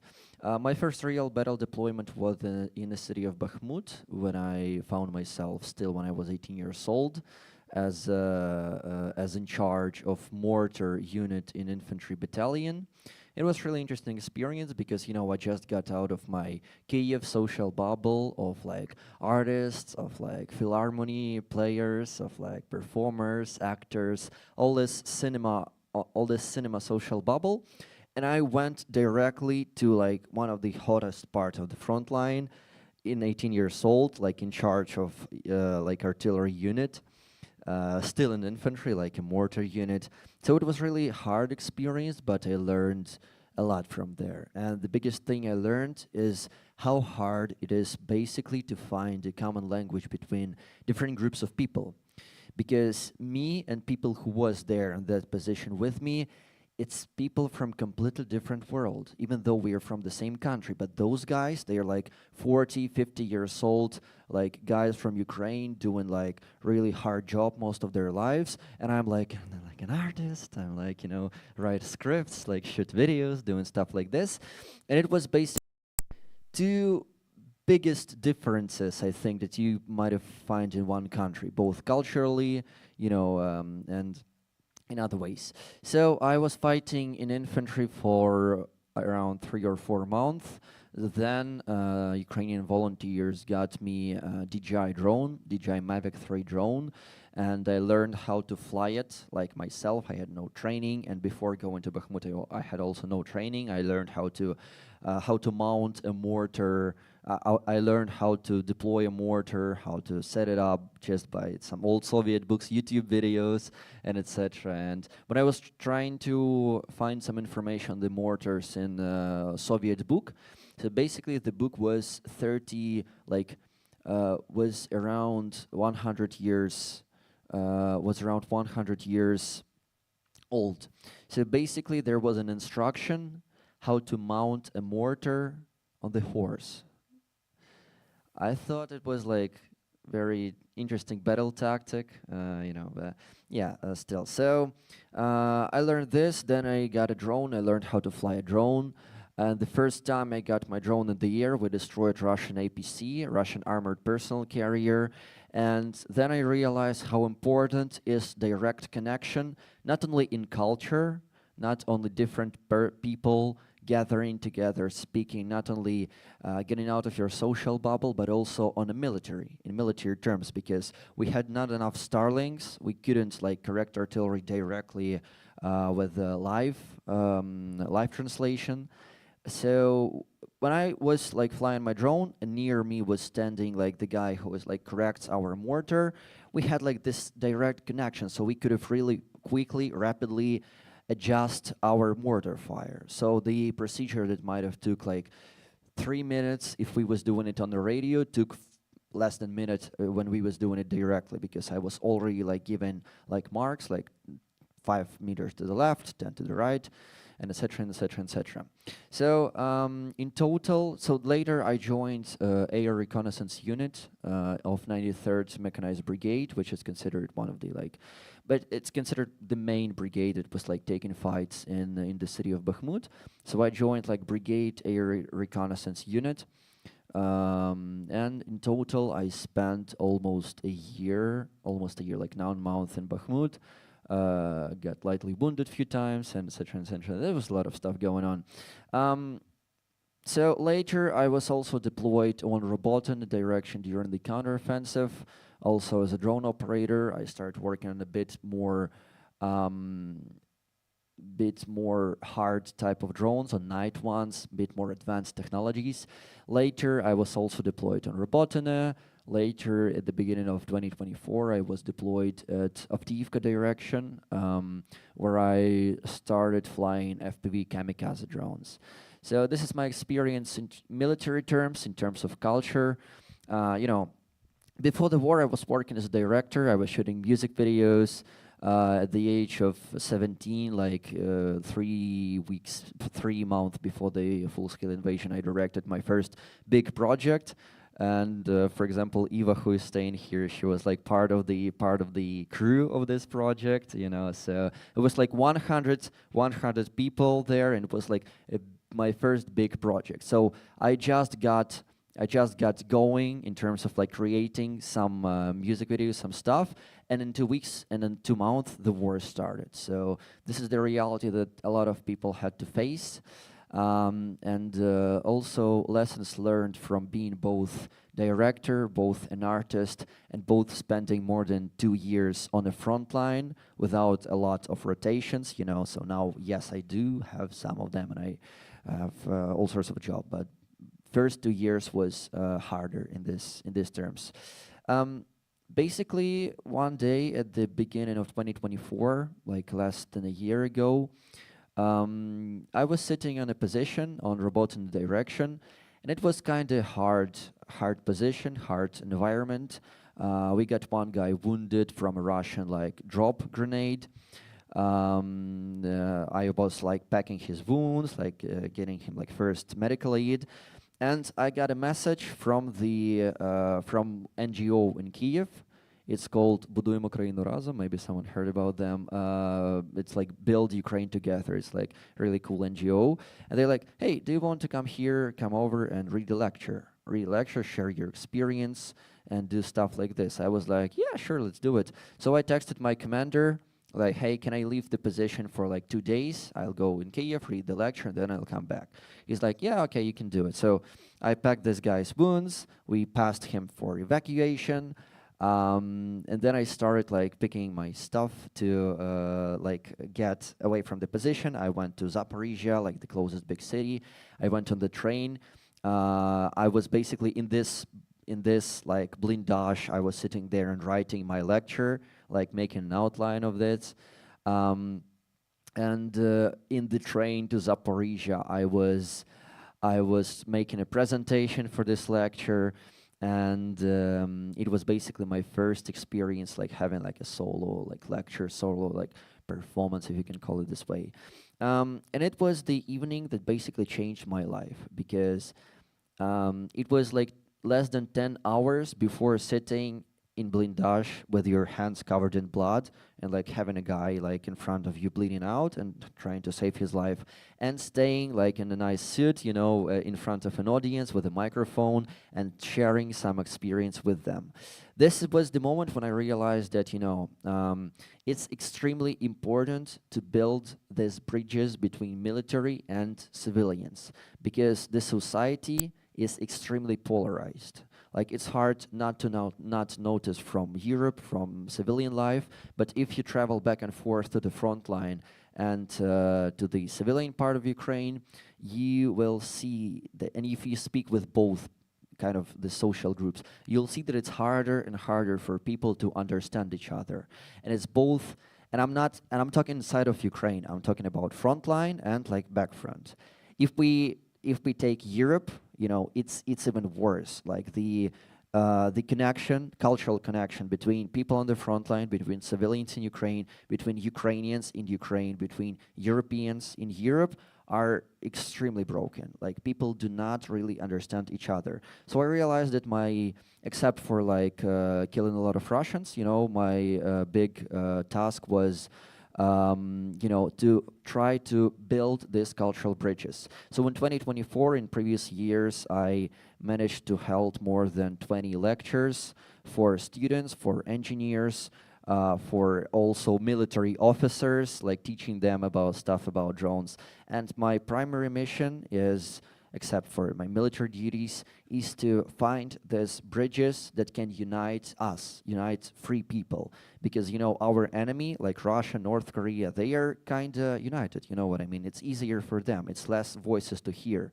And we are in kind of bad position here, because we really don't hear each other a lot. Everyone is sitting in its social bubble. So this is...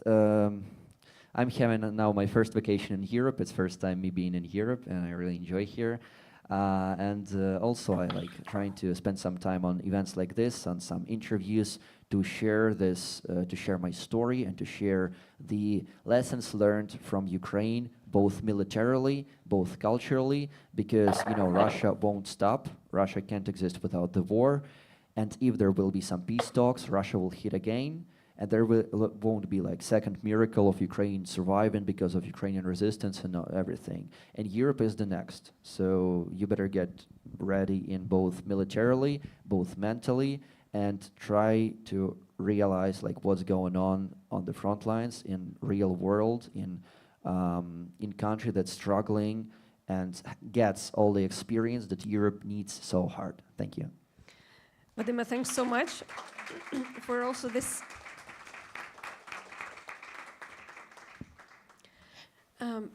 first-hand experience, and also delivering this message to us, explaining that even within one society, it's already quite a challenging task when we are split into military and civilians, and it gets multiply difficult when we talk to external audiences. So this is also some complexity that you told about before, pieces of the puzzle, and that puzzle is very, very complex, and one needs to put an effort and time in actually making this puzzle stick and put together. So thanks also for your contribution to this discussion. And now, if possible, we'll move to Q&A session as promised. Olezha, is it possible to screen 3 of our Ukrainian speakers, Katerina, Alina, and Valentina? I hope they will appear now here, and I will start traditionally with the moderator's question, as I'm in this privileged position. I'll ask again a question to everybody, but please feel free to answer if you have something to contribute. And then at a later stage, we'll move to the questions from the audience here in Brussels, but also online. Oleg will also help us to monitor the chat and see whether questions come in a chat. If you do have a question here, you may prepare this question later, or raise your hand. If you are listening to us online, please feel free to start writing the questions right away into the chat, because we're not sure that technical capabilities will allow us to screen you. So just be prepared to type your question in a chat.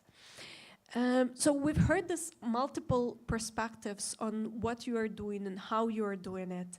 But as we're having this hybrid event, but here in Brussels, I would want to think us about a European audience and to ask a question: what purpose does your work, or what purpose does culture serve for European audience? So is it first of all to raise the awareness, what is going on in Ukraine? Is it an act of resistance, as we've heard it, to show that Ukraine is fighting and kind of to invite an audience to join the fight, let's put it this way? Is it actually to use soft power instruments and to actually try to diminish Russian great culture, and of course I say great in perverted commas? Or is it something different? So what purpose does culture in times of war serve vis-a-vis European audiences? Who would want to answer the question?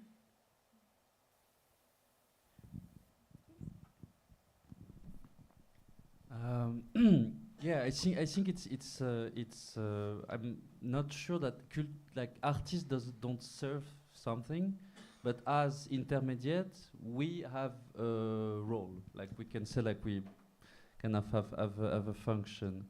I think the idea is to say, like, would it be possible now to say, okay, Italian culture doesn't exist. Like we now can say, oh, Italy is destroyed, and Italian culture doesn't exist. No, Italian culture will still exist in every countries, because it's diverse, because of its diversity, and also because it has spread all over Europe, all over the world, and now it's part of our culture.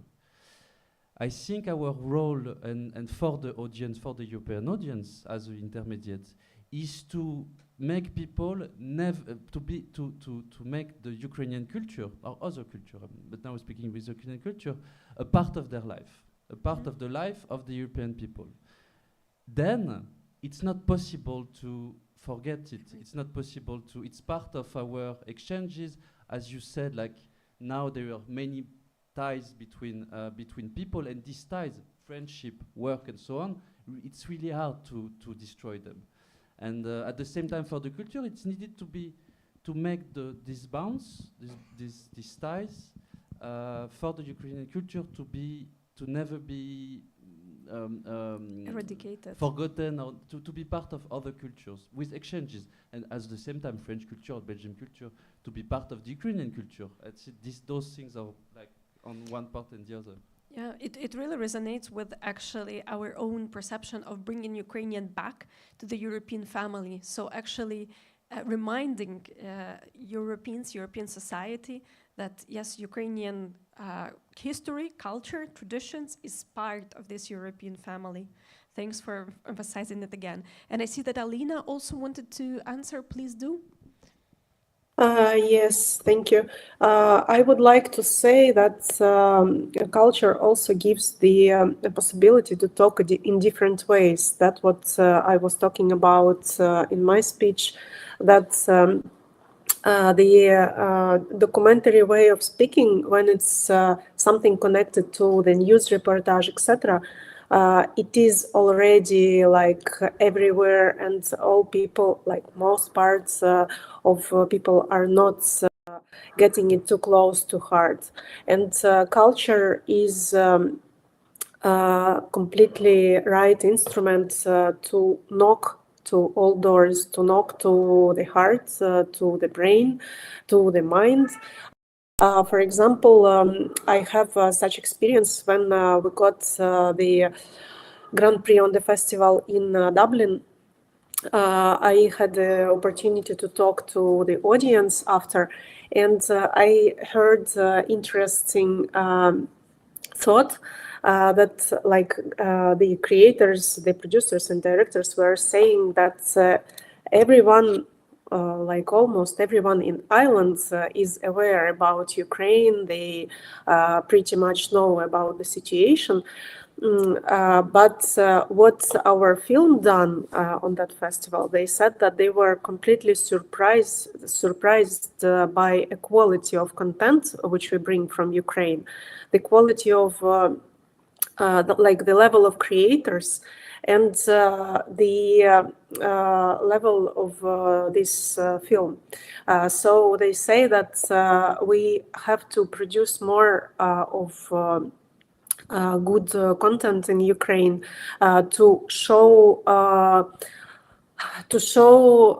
how talented we are, to show how powerful we are, that we are not only the fighters, we are also people with very, very high values, and we can do a lot. And for people, for the mindsetters all around the world to see the level of our creativity and in the same time of mind is a big deal. So I think that the culture is serving very well on this field. Thank you. Thanks, Alina. Thanks for your views. And I also saw that Katerina wanted to give an answer. Please. I would like to say thank you. I would like to say that maybe I have way too militarized experience of how to deal with cultural heritage issues in the midst of the war. But I think we're paving a road to reconciliation and to reconsideration, basically, of the whole crisis response framework when we talk about cultural heritage protection in the midst of military actions, because previously the general vision was pre-crisis preparation, during the crisis when no one knows what to do, and post-crisis recovery. So our experience shows that pre-crisis preparation, something that a lot of international institutions are advocating for, is of course useful, but when everything is on fire and some kind of Russian troops are knocking off the doors of your museum, this is definitely something that people forget about. That you may have all phones numbers like firefighters or police, but no one will come to rescue your museum because they will be saving human life. And this is something that a lot of people forget. A lot of international donors forget that that there will be no one coming to rescue you, and situation is completely different when the main danger comes from the sky, and we cannot longer use the instruments that were developed after World War II the world had changed really dramatically in the last 20 years, with wars in Syria, with wars in Balkans. So we're basically providing a set of precedents and set of case studies, what to do with cultural heritage in the situation of war, that could be useful, hopefully not, but it could be useful for Baltics, for example, for those countries that are in border with Russia, or maybe Taiwan and other states that are inconsistent threat of military actions. So I would say that we're basically on the front line and avant-garde of those who are fighting for the heritage, because at the end of the day, there is something very valuable for everyone, all communities, all nations, in something that they identify themselves with, and this is culture. Thank you. Anybody else who wants to answer? Yes, please. I believe an important factor is also that Ukrainian films created after Maidan are not just propaganda. So it's not the application of an ID and then to try to find the scenario or the situation which would be consistent with that ID. And I believe that's very important because logically, in a country with such a hard situation, with a war, there can be a trend to create just propaganda and to say, okay, there are some very simple ideas and we will repeat those ideas and convince you that it's like that and like that. And in the case of Ukrainian cinema, I believe with really a few exceptions, but really exceptions are not so many, directors are not producing propaganda. They're producing an honest and subjective view of what Ukraine is. And that's very important. And it's also creating respect and trust in the people. Because if you have just with your propaganda idea, even for a completely right reason and a just cause, I believe you are not creating that kind of respect. And for me, it's very important. And sometimes, for instance, we are screening movies which apparently have nothing to do with the war, but just apparently. Because at the end, you know that Russians want to destroy that world. And even if the movie, in the movie, there is absolutely no scene about the war. I'm thinking, for instance, about Stop Zemlya. You know that world of Stop Zemlya should be destroyed if Russians can win the war. And yes, the last one for those people who are in Brussels, I invite you. So we have a cycle in the University of Brussels with Ukrainian film, and the next movie will be on 20th of March. It's a Thursday, and it will be with a film called We Will Not Fade Away. So 20th of March. Thanks so much. So please book it in your agendas. And today we are talking about culture in a very, very broad sense. So we are ranging from preserving cultural heritage, artifacts, tangible culture, and then to actually documenting war as we speak, like in real time, and then also trying to classify it, as Valentina said, and then relate some, at least part of it, to the external audiences. And my question is about modern tools and modern instruments that can help us better achieve this goal. We didn't mention these today, but things like artificial intelligence or things like blockchain technologies or different sorts of digital platforms, can they be helpful? How they can be instrumentalized, and what are the most powerful tools, and what tools do you consider the most efficient in actually serving the task, serving the purpose? I think there was more question directed to Katerina and Valentina, but again, well, anybody who is willing to chip in, please do. Well, Alina, we see your hand. Go. Yeah, thank you. I wanted to say that talking about an artificial intellect, we we're working with a project which was financed by EU as well, and it was the dubbing the voice of our films. So we created 7 documentaries, and then using the artificial intellect, we made the translations for lots of languages. I mean, not only the translations, but really the dubbing the voice. So we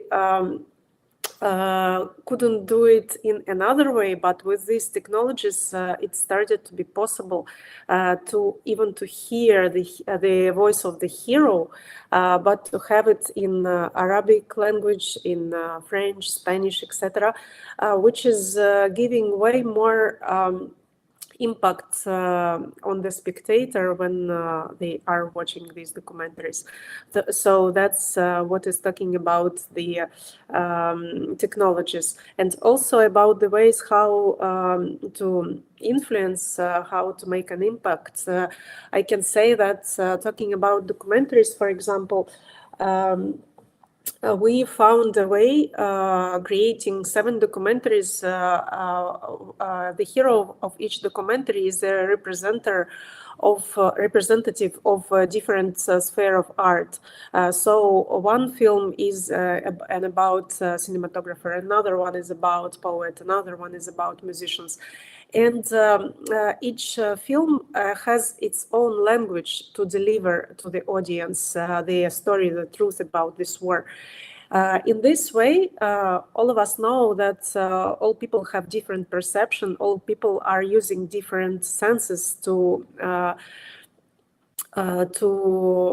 get the information. So in this way, when we are using the different tools in different films, we are having our audience way wider, and we can talk to people by different instruments. Thank you. Thanks, Alina. We'll first get answers from Katerina and Valentina, and then to you, Morgan. Katerina, please. Thank you. Since we're mainly engaged in immovable heritage, meaning urban landscape, architectural sites, and things like this, in the early stages of the war, satellite images were very useful. Then 3D technologies and beam models are absolutely in case of military actions, because as you may know, there are no preventive measures how to protect architectural sites. You can't wrap it in a bubble paper wrap or something like this. So having comprehensive documentation is pretty much everything you can do to protect the site and reconstruct it in case if. So according to our experience, 3D scanning or photogrammetry and the next development of a model can affect the cost of preservation work in case of emergency stabilization up to 20%. And later there are, of course, BEAM, building informational model, that is widely used, hopefully will be really widely used in Ukraine to preserve all the documentation. And of course, this is a database and data management, the way that we need to approach it in operating very sensitive data that could be used by our, let's say, opponent. So this is all from my side. Thanks, Katerina. Valentina, how is it for you?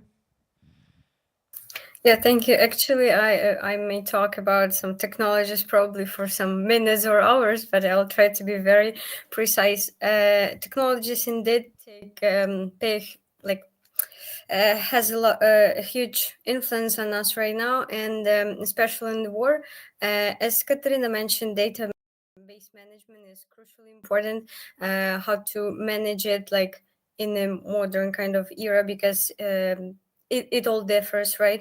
I would also mention satellite imageries or CCTV cameras. It also can be a proof of something. And maybe some even scraping technologies when information is being gathered from websites or Telegram, for example, because Telegram is a very, I would say, prominent place for channel of information in Ukraine, especially when we are talking about Russian army. They are placing it everywhere. So, but the most important, well, everything is crucial, right? But it's very important to make it lawfully as well. If you want to proceed with this information to some legal procedures, there is very good guide. It's called Berkeley Protocol, and it said how all this digital imageries should be preserved. So you have to keep not just the picture, but the metadata, how when it was created, whether it was modified, is also important, because in the era of technologies, many things can be easily changed or altered, and you will never find the roots how it started. So it's like a benefit, but also it poses a huge threat, I would say. And my probably final note in terms of technologies, artificial intelligence, it can be again as benefit. You can translate many things. You can, let's say, upgrade your work. You can make it shorter and more condensed. But at the same time, we should be aware of, let's say, false images, deep fakes, many videos, many pictures. Now we can recognize that it's like artificial, right? But what will happen in a few decades?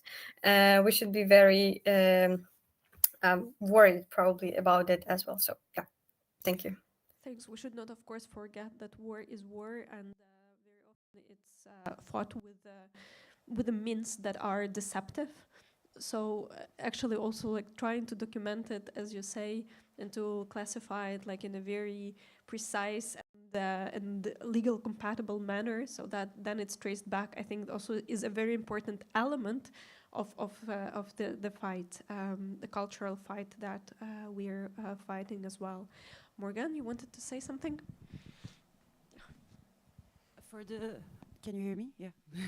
For the last few years, I have been working with KBR, which is the Koninklijke Bibliotheek Royale, the Belgian library, and which main mission is actually to preserve everything that has been written in Belgium. But they also have their scientific pool.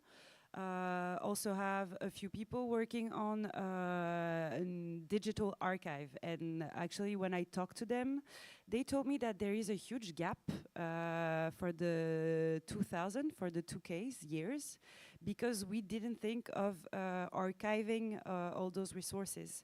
And now with the RGPD, which is the legal law on digital content, there is a whole hole in terms of consent in this area of digital content. And I really think, listening to very interesting things that Valentina said, that we are in need here in Europe of having projects that actually collect those testimonies, because those are what they are, and also screen them, because I think that there is a surabundance of information, and right now our work as cultural worker, as artists, our social worker is to cut it down and keep what's important. So that's all. Absolutely. Thanks so much. Valentina said in the beginning that if this is now not properly coded, we will not be able kind of to decode it later, right? And to use it after. So again, I think this is a food for thought that we should, and one of the takeaways from today's discussion, that what can be done today needs to be done. Otherwise, even though we are living in a very modern age, it can be late to do it, even a few years after. So with this, I would also want to look at the audience and ask whether you have a question or a few to our distinguished speakers, either in Ukraine or here. Yes, please. Quickly present yourself and be very brief in asking a question. Please refrain yourself from making the comments. Just ask a question. Thanks. Sergei Kasyanov, Professional Government Association of Ukraine, Government, Harvard Aerospace and Defense Alumni Organization. I have a question not particularly relevant to this discussion, but it's very burning. maybe somebody can reflect. What if America of Donald Trump diminishes its support or even stop it? Will Europe be able to mobilize its resources, its substitutes for such a loss? Can we hope for this? Thank you. Thank you, Sergei, for your question. I will repeat it because I don't know whether it was heard, and I will slightly reframe it to ask if now what we hear starts materializing and the US withdraws itself more and more from helping on the European continent, let's put it this way. So the question is, will Europe be able to step up its support and provide more means, including to the subjects that we are talking about, namely in preserving the culture and in the heritage? So is Europe Europe capable to do more, and will it? Who wants to answer? Vadim, please do. Yeah, thank you for the question. So basically, in Ukraine, we are scaling up the production of our own drones, our own missiles, etc., etc. Still, it's not enough, and of course, shortage from US is a bad thing. But for Ukraine, we saw a lot of stuff. It's not the worst thing that we lived through, but so there's obviously like bad stuff about it, like less people getting enough shells, like more people will die because of it, because of not being able to cover like infantry, etc. So the stuff that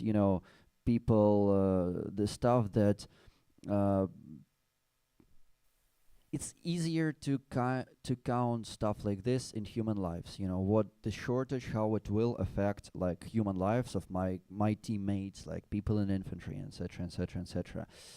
But however, like I told, it's not the worst thing that Ukraine survived through. It's not the worst thing that Ukraine military survived through, and we'll like figure it out. But do you believe that Europe will be able to replace its aid? And here we're talking about more like preserving culture. So more, let's say, projects like from House of Europe or creative industries, support of... I will divide this question into topics. So first militarily, second culturally. First militarily,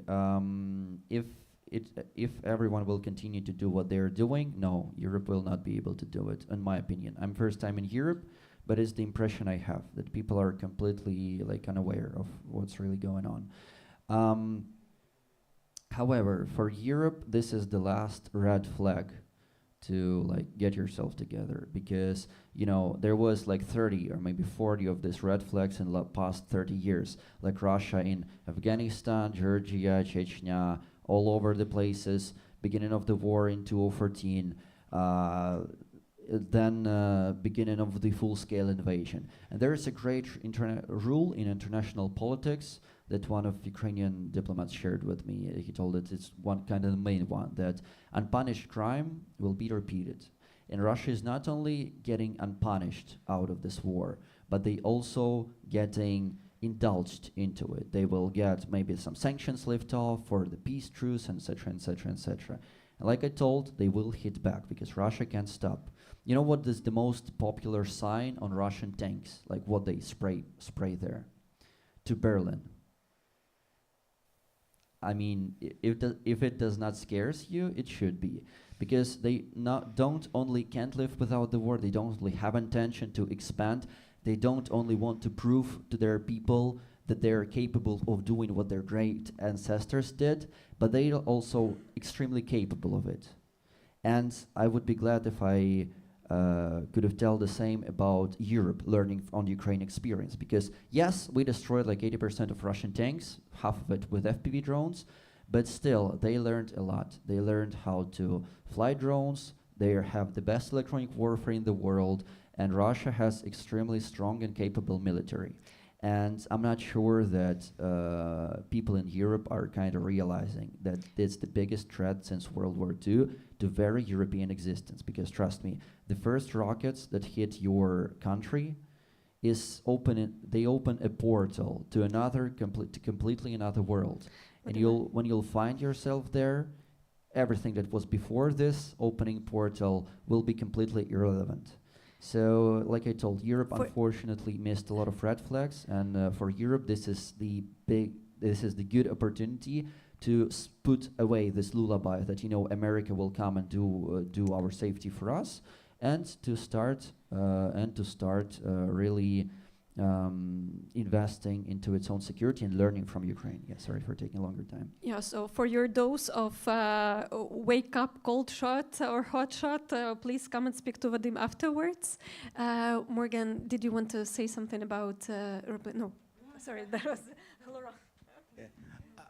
I believe that you must be aware that it's a big fight inside Europe. So, and maybe that's part of the problem. And tomorrow there will be the elections in Germany, and we'll see, for instance, how many votes will get AfD. And we know that AfD, so it's Putin's voice in the European scene. And so that's one of the problems of Europe, is that a certain percentage of the population, and it's changing a lot from one country to the other country, would like to, let's say, give more support to Ukraine, and would like to have more commitment at the side of Ukraine. But that's a part of the population. But there is another part of the population who doesn't want that, for many reasons. So I won't now take all those reasons. But and then there is so what we can see from January is that a lot of political leaders of extreme right in Europe now are going with Trump to say stop or reduce the support to Ukraine. And so we have a danger inside, not only outside. Thank you so much for your answer, and I believe, Serhiy, you've triggered us into a much wider and broader discussion, which we probably don't have time for now. Was there one final question? Please do, because we start going overtime of overtime. So last question, and then we finish. And we have the other one also from the chat, but please.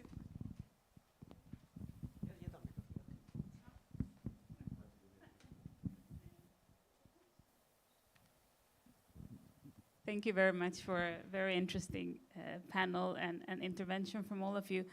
I just had one question coming back to what was said very much in the beginning, and I'm turning back here, about the cost of the loss.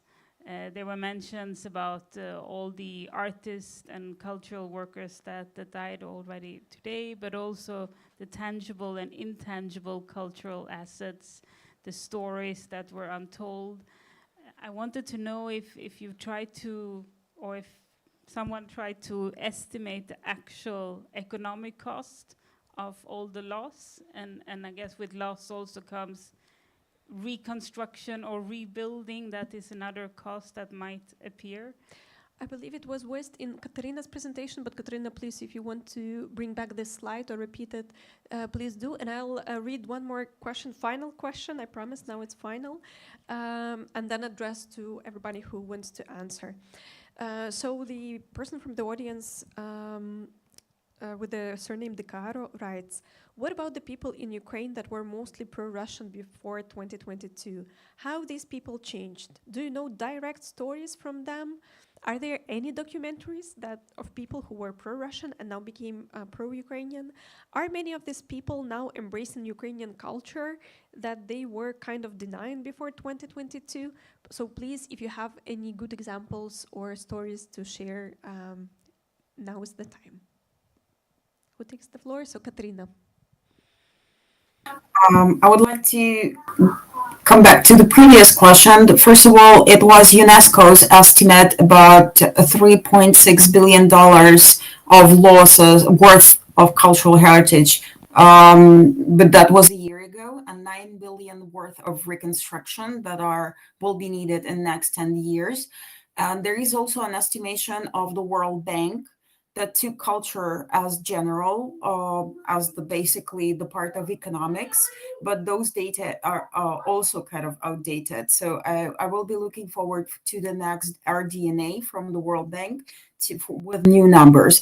And as for Ukrainians who were kind of pro-Russian, Well, sadly, I don't have stories like this to share, but I would say that my family that used to speak primarily Russian language in their everyday communication, we all switched to Ukrainian and English. So my kids, for example, they speak a mix of English and Ukrainian for now. So maybe that would illustrate the situation.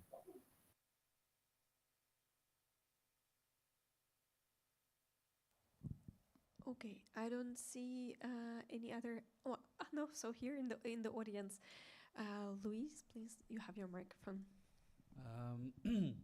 I think there is a misunderstanding as well with this pro-Russian thing, because it was used a lot by Russian propaganda to say that people that speak Russian in Eastern, they are pro-Russian.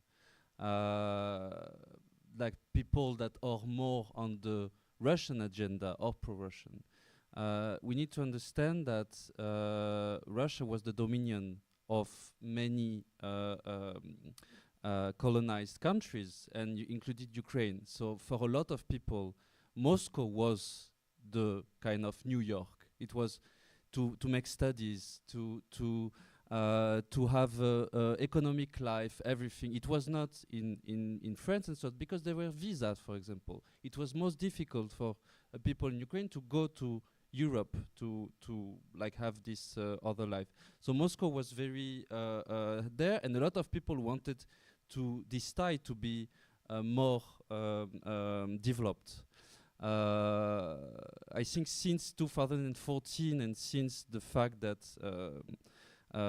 the agenda of Yanukovych was not accepted by the Ukrainian people, and that there was this fight against the Russian influence in Ukraine, things change. And after the full-scale invasion, when people you want to go to like destroy your house, your children, and your society, of course, it's not like you were pro-Russian and not pro-Russian.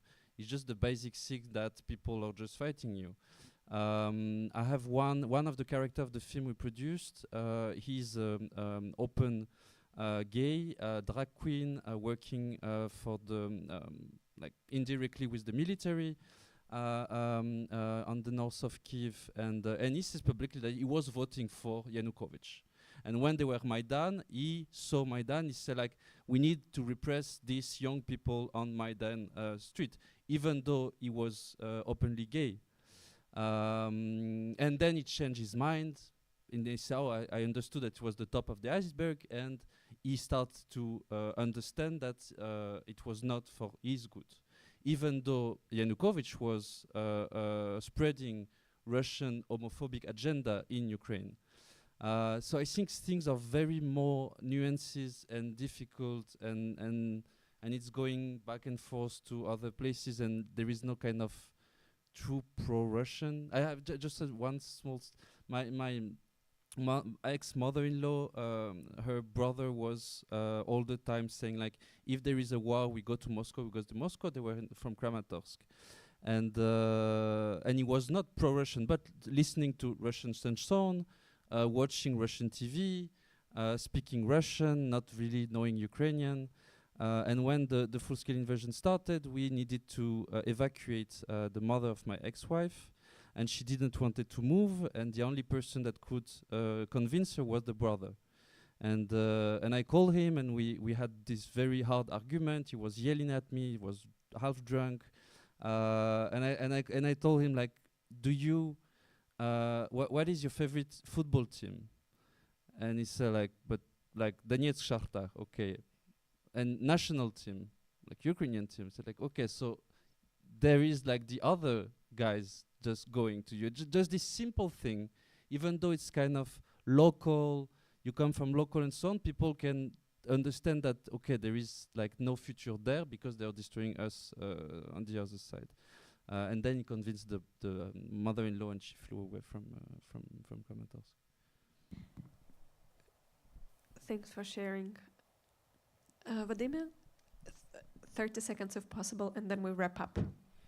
Okay, I'll try to do it as quickly as possible. So, you know, we was talking a lot about Ukrainian culture today, And Ukrainian culture survived a lot in past like millennia, you know. It's survived like Russian Empire, Soviet Union. Yes, a lot of people was killed. A lot of people are still being killed.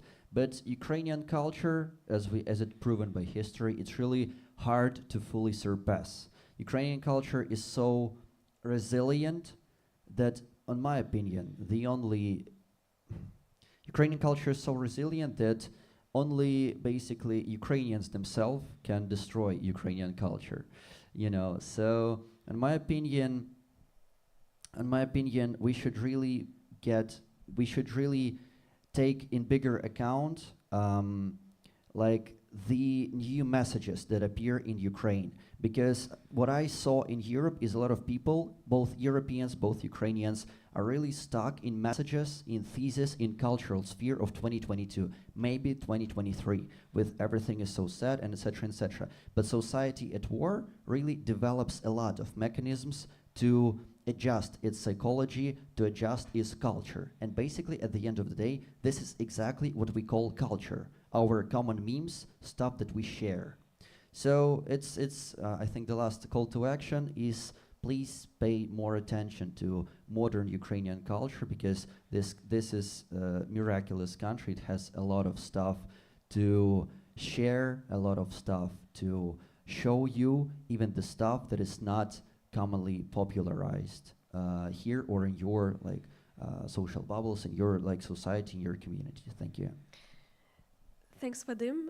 Thanks all the speakers. Thanks co-organizers, especially for doing my job and summarizing what is actually a very, very complex and oftentimes very painful thing for us. But at the same time, there is a glimpse of hope. So, and the call to action, which Vadim voiced, is true. Please stay with Ukraine, pay attention to Ukrainian culture, try to do whatever you can do at your place, where you are, with the means that you have, to absorb it and then to pass it on, to be an intermediary and a character for good, let's put it this way. Thanks a lot, and give a round of applause.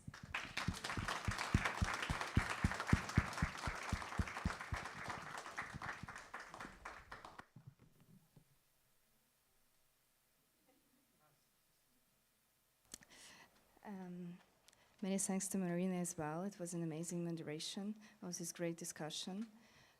Thank you, guests, for coming. I'm very happy that we have a almost full court here. So I will lead you very fast. What is going to happen next? We are going to have film screenings on the main stage and on a small stage. Also, we have more information about preserving of heritage just behind the main stage. If you will go to the drinking station, you will, water drinking station, sorry. You will find some information about cultural heritage and about Mriya International Film Festival, about our support program, and enjoy the rest of your day. See you tomorrow on the demonstration.